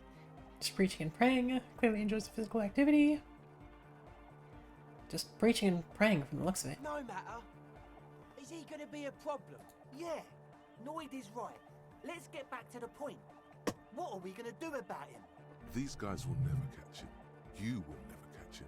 There's nothing to do. Of course his problem. He's a crab man! He's not physically active. Thinks spiritual thoughts and doesn't drink. Who am I to evict such person? Actually, you told me you wouldn't mind the nightclub at all. I don't know, man. Doesn't it feel like a major hindrance to you? A spooky guy climbing around when all the guests are trying to have nice, friendly hyper time? You're just gonna have to live with the crab man. I guess it's not a massive problem, now that I think of it. Everyone is welcome to dance till the morning light! Yeah! Gotta get that G in there. Maybe. I guess we'll figure something out. Okay, but what about the other spooker? The one in Grandma's clothes? Did you see her? I was using the mainframe when Suna, the former lead programmer of Fortress Accident, appeared. A programmer? That's odd. What was she like? Did you ask her about the nightclub? She did not like the Erotic Dance Club idea. What a pity. That's my favourite thing in the world. And she doesn't like it at all. A shame. What can we do now? Do you see a way out of this jam? And into a laser-lit future of dance and unity? Unity! Dance! She made it very clear that she won't leave until her own project is finished. And you can't just evict her? No, I won't evict her. We have to come up with a different solution. Look at you, Honor Man. No, Noid. He's right. Maybe we've approached it the wrong way after all. I'm sure there's a workaround. We can make a deal not to bother her. If that's okay with her, we only want to get in the church and spread the joy and ecstasy of music. The lines in the dark exist. Coexist. At least Crabman seems like an advanced being. He's hard. He'll understand. Guys are great. I mean, don't leave your friend out in the cold, but they're great. Yeah, he can do his climbing thing in the tower. And the programmer, does she like Nordic dance music? She absolutely does not. Really, truly despises it. Egghead cannot believe what you just said. It makes him pump the jam a little slower for a moment, but then he returns to the full swing of it. No worries. We'll figure it out. If coexisting fails, you can always muscle her out, right? If it's all okay with you, what do you think? I refuse to throw her out, but I can try convincing her. Excellent. Good luck, my friend.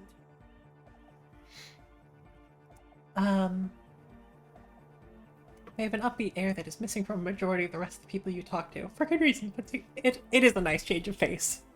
They amuse me. The funny little speedheads do amuse me. Goodbye, officer. I didn't talk to them individually. I see you're here again. Off-sign, man. Did I mention getting us into the church would help? Sign. Yeah, gotta compare. See if we can align. Interesting. I suck at socialising, man. Even now, our sign synchronisation is way off. But I'll see what I can do. Saw a sticker on the padlock. Can you tell me anything about it? Sticker? You mean the yellow one? Can you describe it to me? Interesting.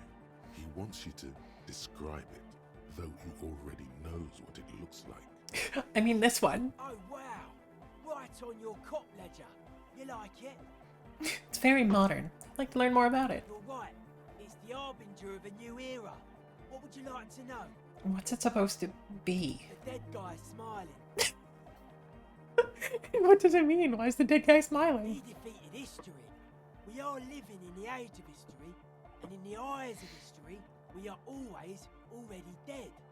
How can we ever smile then? Because history is a lie, and so are its deaths. The present moment and life are the hardcore. The hardcore expels death. Or maybe he's not dead. Maybe he's just really ecstatic about the beats. Thinking maybe the smiling dead guy is a symbol for communism. It's also dead, but doesn't care. Yeah, that interpretation holds. What makes the sticker so modern? Simplicity was brought to us by classical soul artist modernism, but that was a tasteful, harmonious simplicity, right? Well, hardcore is not tasteful or outwardly harmonious. It's a warning shot. This will be dangerous. The echo of man's loss, haunting him. The sticker, the clothes, the music, same thing. Non-agreeance. Literally unplayable. Come up with stuff by yourself? Not alone. Many people are thinking the same thing right now. There's a gathering at the Palaceum. The beat is the same for all. I think we've exhausted the subject for now. I guess one could write an entire treatise on the thing. But what for? What about now? Are the signs all right now? Nah. Still strongly out of sync. Stage gamma disalignment. What? You heard me. Tell me about the machine you saw in the church. Weird stuff. Specialised. There was a data processor and some sort of long-wave machinery. Wires going into water. Gives off a spy sign. Or some fucked up Samaran science sign. You know, the kind that goes head first into the supernatural. The People's Republic of Samara is a product of Revachel's sister revolution on the Grand Isola. It's known as a severely degenerated rogue state. Don't be too hard on Samara. They're all alone in the world. Half what we know of them is just propaganda. No, man. I was just talking about the aesthetic. What's wrong with the supernatural? Nothing's wrong with it. You should definitely be researched. You can still do sick shit with it, though. Supernatural. Do you think it's real? It actually exists? Most of it doesn't exist. But there's also stuff that isn't allowed to exist. Because the moralists think it's too dangerous for the plebs. Psionic powers, pale-related diseases, pretenders pretending to be human, folk rights, that kind of stuff. Okay, why are you called Noid? The hardcore aesthetic is esoteric.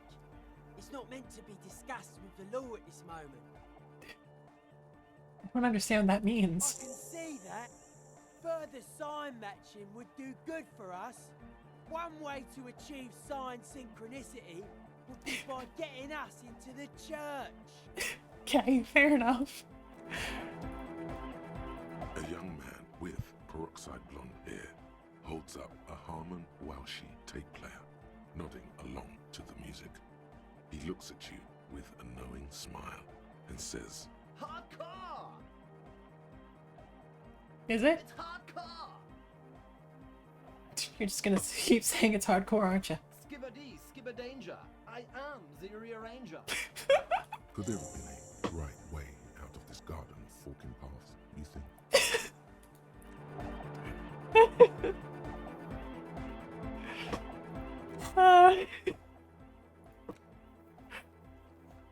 There has to be some way to talk to this person you have found yet. It's definitely not about signs. Or do you just try again? Excellent. The young man with This is hardcore. Hardcore! Hardcore to the mega. Internally coherent. All car! All right! Yeah! He furrows his brow as his very large head traces the sublime invisible movement of the music in the very real air of the stuffy tent. Hardcore! Ah! So hardcore. Is it though? It is. What is it? I mean, really. I was thinking that too. I am the mic enforcer. I am the chicks checker. Yeah! What? Back to the heavy hardcore! Hardcore! Hardcore to the mega! All right. Here comes the night! God. The cloud, true, hard, full, car! Hardcore! Hardcore to the mega! Internally coherent! I was wondering if you knew who killed the mercenary hiding behind the whirling rags hostel. Good morning, yeah! 1, 2, 3, Yakokata, the place to be! I said that before. Why is this Yakokata the place to be? What does that mean? Yakokata is a hardcore place! An intricate system of irrigation networks pockmarking the earth. Intermittent seas of phosphorus mud, ripped tarpaulin fluttering in the wind. A pair of molten rubber boots also comes to mind. All in all, a truly hardcore place. The close! True, hard, full, car! Hardcore! Hardcore to the mega! Internally coherent! All car! All right! He furrows his brow. Hardcore! Nope. No, but seriously, I'm a little worried it isn't. The question is, what is the question? That would have been good if I had asked you a question, but I didn't. Now it's just idiotic. But there was a question? We're keeping at it, friends. True, hard, full, car! Hardcore! Hardcore to the internally all car! All He furrows his hardcore! The question is, what is the question? Just answer the question. But there was no question.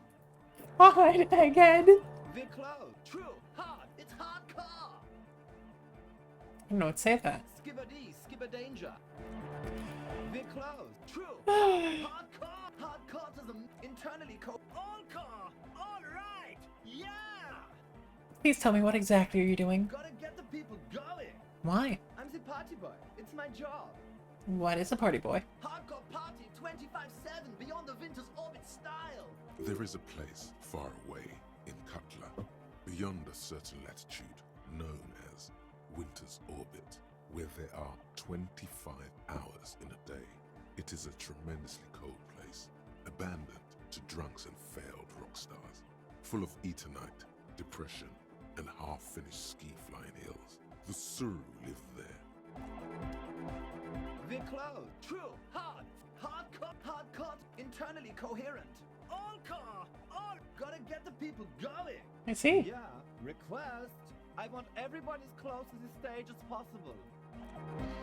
The cloud, true, hardcore to the internally coherent. We're gonna get there eventually. All car, all gotta get the people going. I'm party boy. It's my job.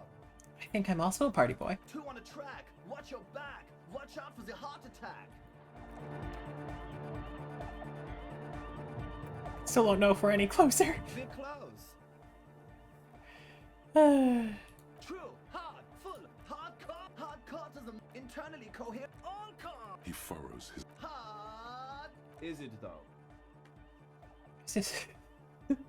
I was just thinking that a moment ago. One mind. One spirit. There's no other world. There's no other life. We're close. True. Hard. Full. Hardcore. But I mean, is it real?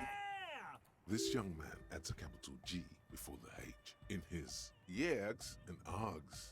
This produces a guttural, Gutvaldian accent and makes him sound more animal, more in it. Or maybe it's not Gutvaldian. Maybe it's Oranese. Probably an homage to Oranje, where Arno van Eyck is from, judging by his name. Could you be listening to an Arno van Eyck creation right now? So is this the famous Van Eyck I'm hearing? You know about him? You know Van Eyck? Your friend Estelle mentioned him. Good, good. The Advent? We're close. True, hard, full, core, hardcore. Hardcore to the mega. Oh.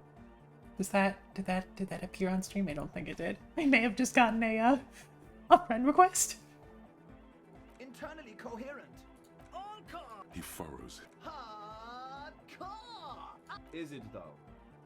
One mind. God, I forgot how we got there. True, hard, full, hardcore. Yeah. This young man. There we go. Or maybe it's not Gutvaldian.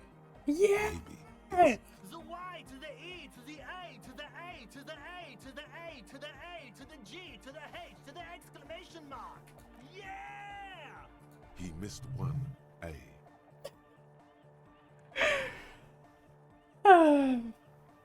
You missed an A there. I yelled mine was 6A, so you have to yell it was 6-2. I'm the hard rhymer, the track attacker, the mic enforcer, the sixth checker. I am the law. We're close. True, hard, full, hardcore. Yeah. This young man, or maybe it's not. You know about it? You know Van Eyck? Yeah, I'm a major egghead. Wow. The skinny wraith looks at you with some disbelief. So am I. So am I. Oh, is that why they call you Egghead? Because Egghead to the mega, the K became the G, the boy became the man. The Advent? I can't tell if we just made a breakthrough or...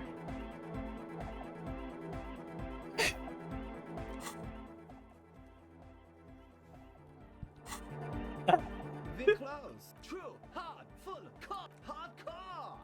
Yeah. This young man, or maybe it's not You know about? You know Van Eyck? Oh, well, it really is him. It's an honest-to-God Van Eyck beat. Well, actually, a reworking of a Peppy Popic and Arsos track. But let's not get too deep into that whole mess. The Advent? We're close. True, hard, full, it's hardcore. Skibberdeesk. We're close. True, hard, Okay. full, If am I going to get anything from this? Or like, is there a correct path out of here? Or hardcore to the med. Here comes the night. We're close. True, hard, hardcore. Hardcore to the internally coherent. All core, all right. He furrows his... Hardcore. Is it though? But is it? I mean, really?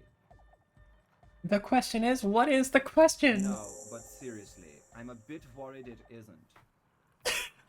We did it! I think. The skin on your back is crawling. For a second, you can't even hear the music anymore. There is a hawthorn tree on Rue de Saint-Gislain, right next to the canal. Don't be alarmed. Everything is okay. He isn't actually worried. Everything is still super hardcore. What he probably means is, it could be even more so. That you were worried. What do you think is wrong with the music? There's nothing wrong with it. I'm still in love with the hardcore. Sometimes I just feel like anodic music is in its infancy, you know? For example, Take this Arno van Eyck jam I've been pumping for the last month, and will continue pumping for the rest of 51. Isn't something holding it back from being hyper?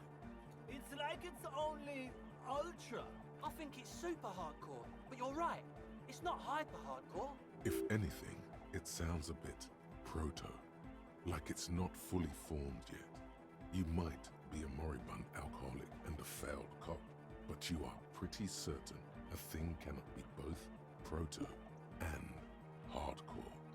Proto, not hardcore at all. Wow! Culture cop! I think you might be right. But how could it become hardcore then? I know it in my heart, but cannot think it in my head. If this is not hardcore, how could anything be? Sounds just like a question. I thought the question was, what is the question? No! This is the answer! Wait, I just remembered something. I'm the police! Do you try to think if anything could make it hardcore? What? Guys, there's something happening in his head. Oh yeah! He's doing it! But you're not. This is almost certainly a matter that surpasses the limits of reason. My imagination fails me. I know! So does mine! Wait, I just remembered something. I'm the police. I have a job to do instead of this absurdity. See.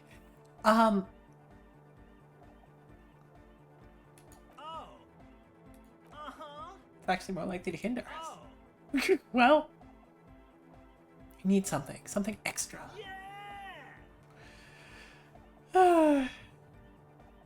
Maybe your body can tell you what Arno van Eyck's jam is missing to make it harder core. Physical instruments.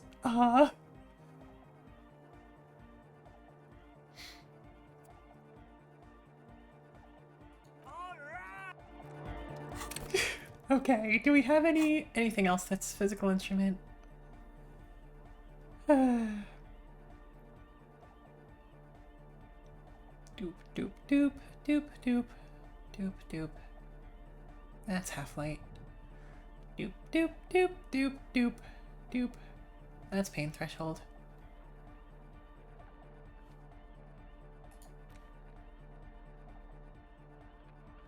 Is there anything removing it? Nope. Well, we're just gonna try for this 40%. I'll give it a couple of tries, but... The large-headed... Good morning! Yeah! Pump it up! Pump it up! Pump it up! You know it in your lungs yes. where the pressure should vibrate. In your heart that's alone. And in your solar plexus where the hits should land. So does every caudate animal. Needs more bass. What? And a melody. A good melody is what makes a song really stick so that you can't get it out of your head anymore. Wow, Point your head. Okay. We should start with the melody. But where would we get that stuff from? Nowhere. I'm not gonna come to sort of not a cop too. I've got enough copper types already. I'm sorry. I don't know anything about Nordic music. I'm just a party boy. I get the people going and say it's hardcore. He feels ashamed. He can't be of more service to the future of dance music. Alright, I'll see if I can come up with something on my own. Citizen investigation. The young man falls silent with appreciation. He even tries to contain his smile, as if it could hinder your investigation. Basically, what you need to find here is a tape with some banging music on it, so that Egghead could use it to remix Van Eyck's jam. Yeah. Maybe that street hawker across the pawn shop has got some tapes to sell. That's just an idea. There is a hawthorn tree on Rue de Saint-Ghislain, right next to the canal. A reel of magnetic tape is caught in its branches, like bronze ribbons blowing in the wind. Rue de Saint-Ghislain. I've been there. Oh, I know! I know this! I can tell you where it is! St. G is the boulevard before the canal bridge. The one that takes you to the whirling in rags and the industrial harbour. It's got the lanterns and the... I knew that! I could have said that! And the mosaic sidewalk. But it's all blocked with that stupid traffic jam right now. Anyway, Feels cold. Does it? Anyway, that's all yours to figure out, Copman. Copman!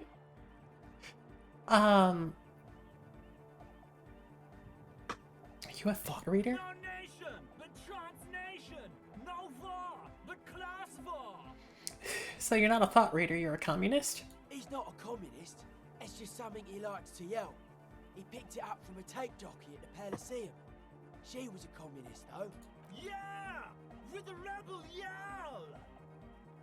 But why aren't you a communist? Communism is the truth. I could be a communist. If you want that, do you want me to be a communist? Please don't turn him into a communist. Oh yeah, turn him into a communist. Come on, it would be super. This is excellent. Be a communist, egghead. The future needs your help. You guess he is a communist now?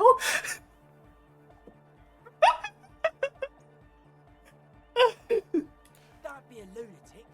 Of course he isn't. Jermaine here just yells random things. Odds are, sooner or later one of them will come off as fault reading. Yeah! Revolution imperative! Unless you were thinking Revolution imperative right now. Anyway, I've had a similar thing happen with eggs yelling. I know what you mean. I was thinking of a short imperative. That's fucked up, man. Lying like that. And a cop too. Communism rules the nation!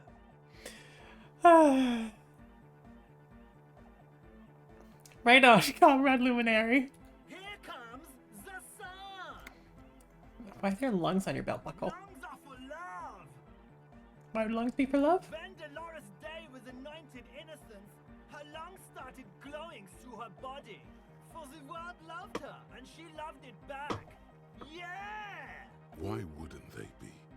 Are the lungs not the place where you hold the breath of your soul? Bourgeois love from a bourgeois god queen toward the world getting rapidly more bourgeois. That's lungs for ya. Objectively, it was good for its time. And they sort of screwed it up after she passed, like they always do. Don't listen to that retrograde class warrior, Egg. Is your real name Jermaine? Dark hardcore! Jermaine Egghead! Basically, yes it is. Why does art inspire you so much? It does. Yes, but what is art? Excellent question. Art is a diverse range of visual, literary, auditory, and performative creativity. It's an expression of imagination and technical skill. Additionally, it's history, criticism, and pure enjoyment. In short, art is the highest form of human communication, representation, narrative, emotion, and agency intertwined. Would I fit into the art world? I mean... Have you looked in the mirror lately?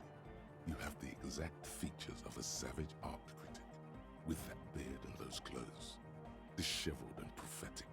Perhaps you should try to critique architecture too. Wait, is architecture also art? Of course not.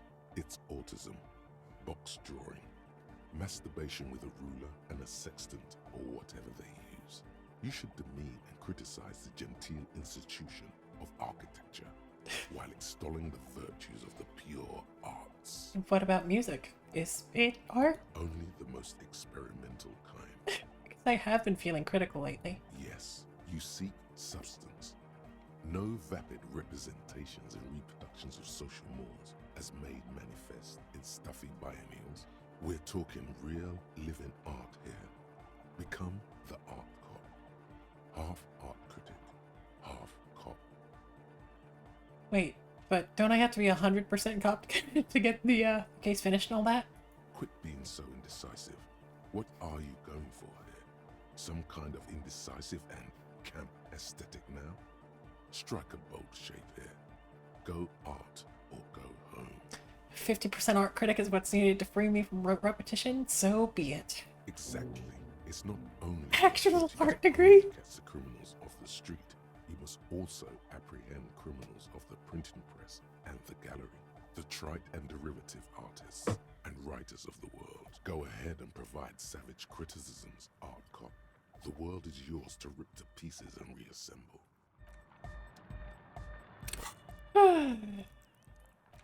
Amazing. Actual art degree gives us. Can't even look at this shit. Another cop type, the worst one, the most savage and brutal, the art cop. Nothing is good enough for him. Everything is shit. I have to employ an armada of adjectives to depict and demean the mediocrity of the works and visual institutions around you. Really flex that critical muscle. Until the vocabulary for punishing mediocrity becomes second nature. Here we go. It's been brought to your attention that you're an alcoholic, and that it's a sickness and it's killing you. You're crawling on your knees through life, your boot is filled, belly dragging on the ground, your brain now fuzzy, now in overdrive. Your hair sticking together with today's cold sweat and yesterday's vomit. Perhaps this is right. Anything is better than this, even bone-dry reality itself. Maybe you can quit? I mean... no pain, no gain. Push it. Make it. Maybe I'm gonna... Maybe I'm gonna wait on that. But, great. Excellent.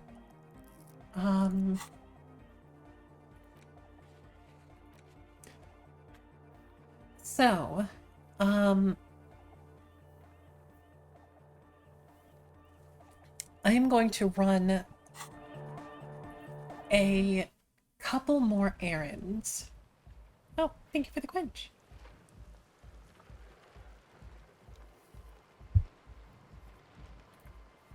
I'm gonna run a couple more errands. I probably won't do too much more exploring in this area, so we'll save our cryptozoologist for next time. But I do want to, before I forget, I do want to mail out the letter. I want to see if we can find this tape.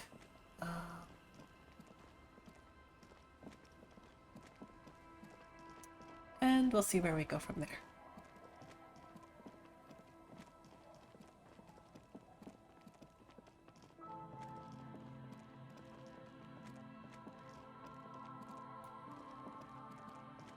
Oh, right, we need to go up there. Boardwalk? I mean, it is already getting a little bit late.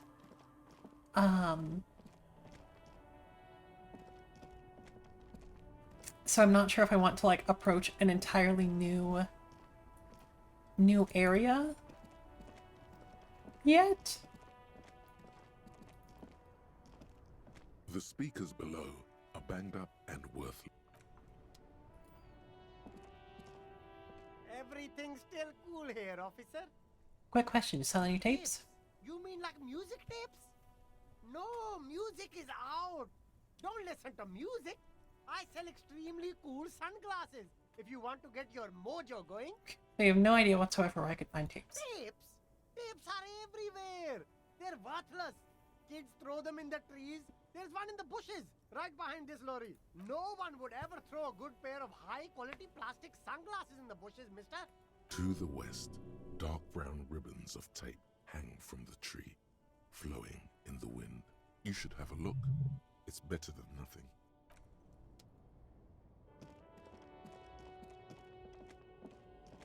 The hawthorn tree on Rue de Saint-Gislain. Bronze-colored ribbons of magnetic tape are caught in its branches, fluttering in the breeze. Just like promised, you've stood here for what seems like eons, guzzling the sickly fumes of lorries and carriages. Good, Hawthorne. Patting the tree reveals a small sticker which has almost been worn to oblivion. It reads, RCM Emergencies Desk, number 8102. Underneath a slogan, Mankind, be vigilant. The bronze ribbon twists around and within the branches in an intricately natural pattern. But there's something. What do I see? There's a twisted logic in this mess. You see the ends of the ribbon, the way it flows, how it twists and turns.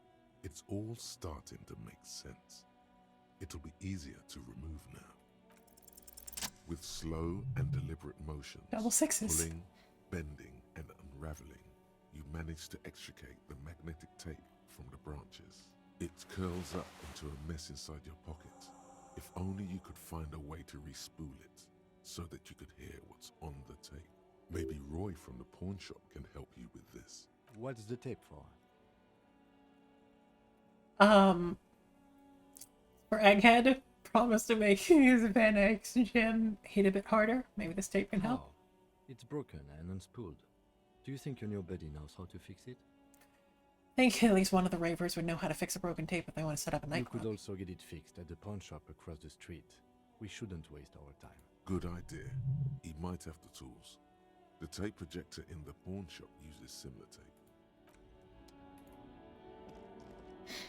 Don't be disappointed in me. It is for the love of the art.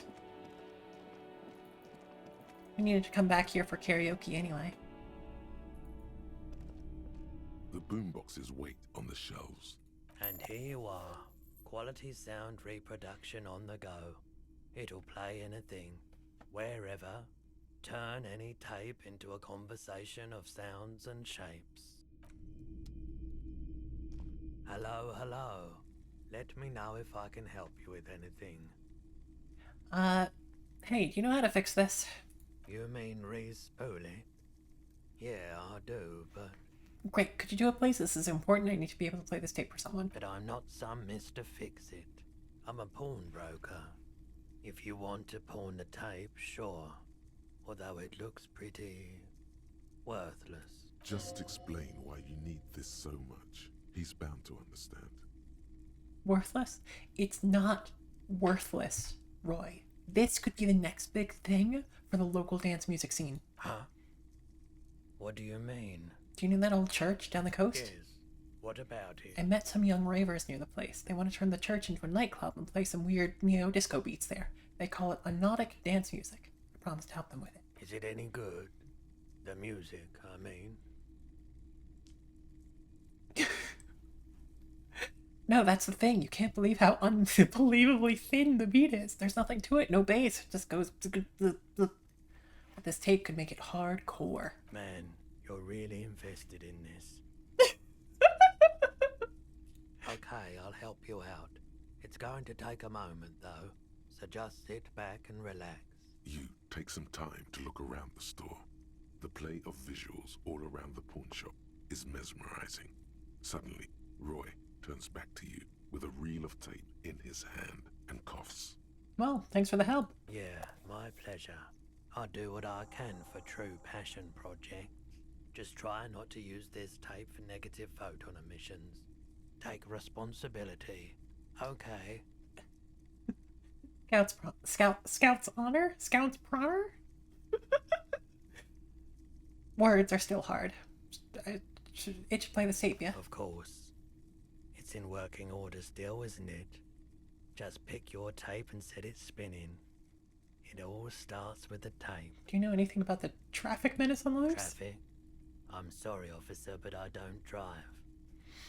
But didn't you hear it when the traffic menace drove over your roof? Now that I think about it, I do remember hearing a thunderous noise the other night. Some kind of powerful electric vortex hitting the shop, and then moving on. That sure narrows down our list of suspects. Vortex sounds fascinating. Yeah, it was pretty wild. I didn't really know what to make of it, but I know it meant something. Good. Excellent.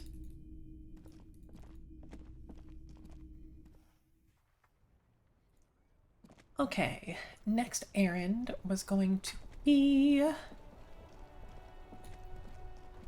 the good mailbox. The dented yellow mailbox greets you with it. You drop the white envelope in the darkness. About a week's worth of mail as collected in there. They'll empty this very soon. Hell yeah. Probably did the right thing. You can't trust that slug Everard.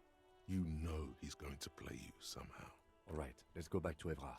If we don't mention anything to him, he won't know before it's too late.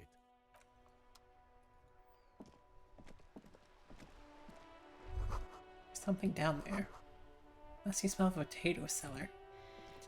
I think we had one more call to make about Inside, you see a set of steering the levers, armor. a radio microphone, a pull-out toolbox, and This is Precinct 57. Still no word, I'm afraid, sir. 57. in the cabin, you Cool. Good deal. Out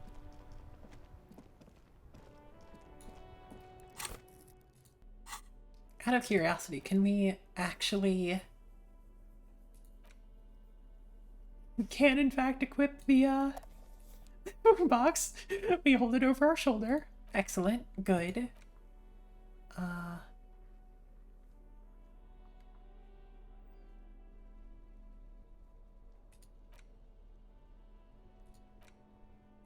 The porter reel is just what you needed.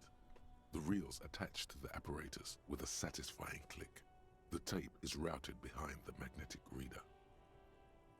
You press the large button marked Commencer, and the tape starts spinning. There's a small delay before the song starts playing.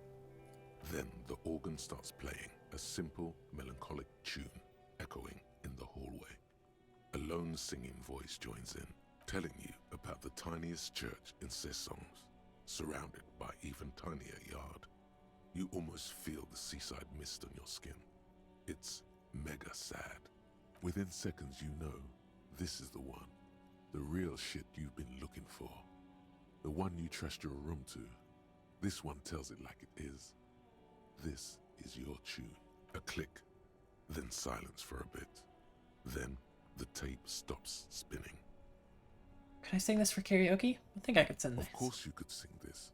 You could take sad to a whole new level with this. And you already know the lyrics since you've listened to it like a million times. Yup, they're all here. All 3 verses. And the B-side of the tape contains the instrumental version. It's like the world itself is telling you to do it. Only one obstacle stands on your way. What? Gart. You have to convince Gart to let you sing karaoke in the world. Oh no. After you've won him over, you can express yourself. Let the pain out. Make everyone understand. The lieutenant looks at you as you remove the tape from the boombox. He doesn't say anything.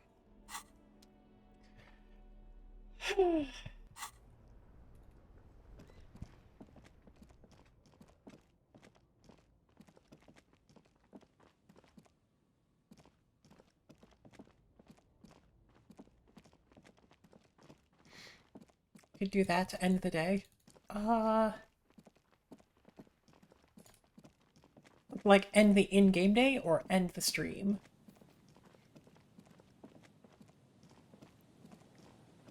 Because I would like to, but also I'm not on Got's good side, and I feel like I may need to steal a child's stuffed bird in order to get on his good side.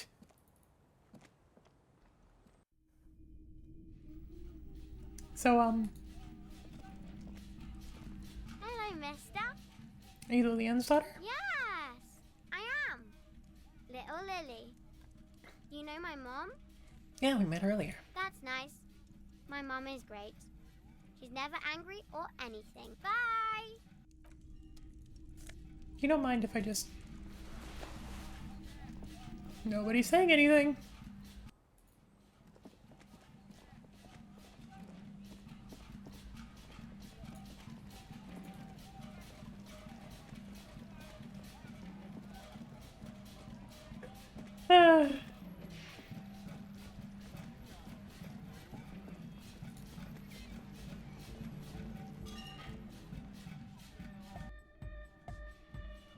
The large-headed youth has closed his eyes, lost in the music. Sensing you, he opens them. Good morning, comrade. Yeah! Thank you, Egghead. Found this relive tape. Maybe you can use it to hard up Ake's jam. Yeah! Remix time! Tape goes here, into deck B. A hand on his ear, he listens to the audio through his headphones and shouts. Wow! Did you get this from Arno himself? A great excitement is bubbling to the surface within him. This is big. What do you mean? Listen, I'm just going to show it to you. Ready? Ready.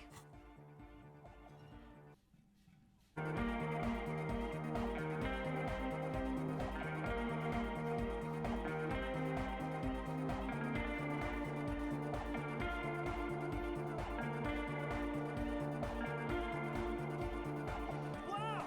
Here's that! The signs matched perfectly! Now if only we had the beat for the full assault, it would be unbelievably Intriguing. The way I see it, Van Eyck based his remix on some famous original piece, like a folk song, something local. Seems you found an initial part with the main melody.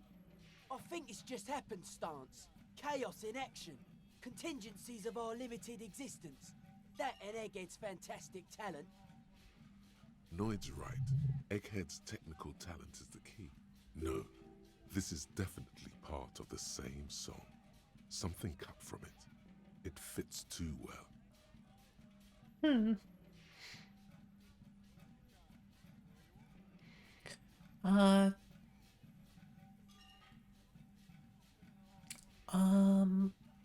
Andre's got it. Sounds like a local song remixed. See how it's made? If it fits, it fits! What about the bass? Do you have any ideas for that? Yeah, I remember. You said it needs more bass. Honestly, nothing swings to my mind right now, but I'll see if I can come up with a solution down the line. Yo, the warrior! The warrior of dance music! Don't be too hard on yourself if you don't figure it out. I think the jam's already pretty ultra. But it could be hyper hardcore! Good. Excellent.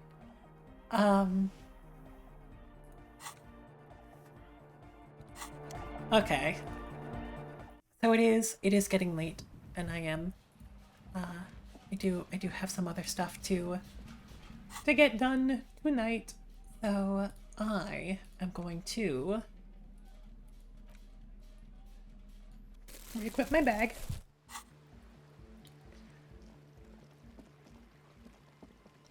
And position myself precariously in front of the church to remember to go in there next.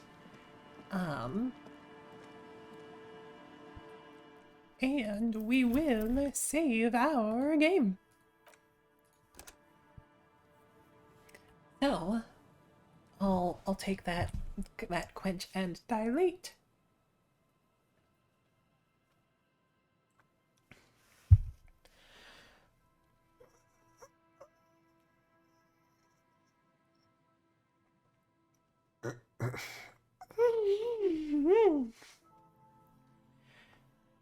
Oh, and an extol.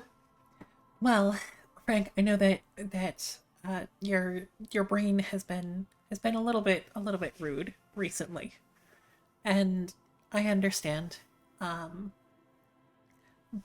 I do want you to know that you do have a genuine community here. We are all so much better off for your presence. Your input, like what you contribute to the streams, not just monetarily, but like your moderating and your dedication to like just helping this be good, even the little hobby project that it is invaluable. You've been an incredible pillar for the book club. You've kept the Discord server together. Like, really, this community would not be what it is without you. And I also just consider you a good friend that I like seeing and who is fun to go scritch when I see you in person. But yeah. So I know that it's that doesn't always ring true when you're sort of in the thick of it, but I do hope that you know it at least in the know part of your brain, even if it's not always in the feel part of your brain, you know? Yeah. Also, it's very fun seeing you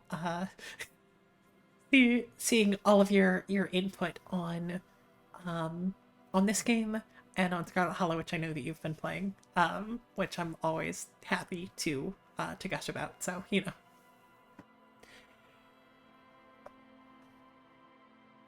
Aw. I know you do. But yeah, we'll see how it works out.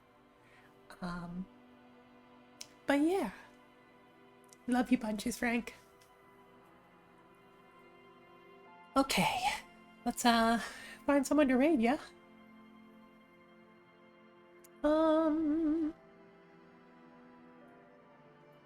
I think I'm gonna send you Roisin's way. She is playing Pokemon Mystery Dungeon Explorers of Sky, which is definitely Explorers of Time was the one that I played, but I played Sky again later in my life, and it brought everything back. So, you know, special game to me. And also, she's she's good. She's cute. Appreciate her. She's also been streaming for like 8 hours, so who knows how long she's going to go, but you know. Anyway, Frank has been kind enough to put our raid messages there in chat, emote and emoji versions, whether you are subscribed or not. As another reminder, we do have something interesting coming up this Thursday, should be. Hopefully Wednesday will work out for Boss, and aside from that, looking forward to playing more of this. Things are getting pretty hardcore. So,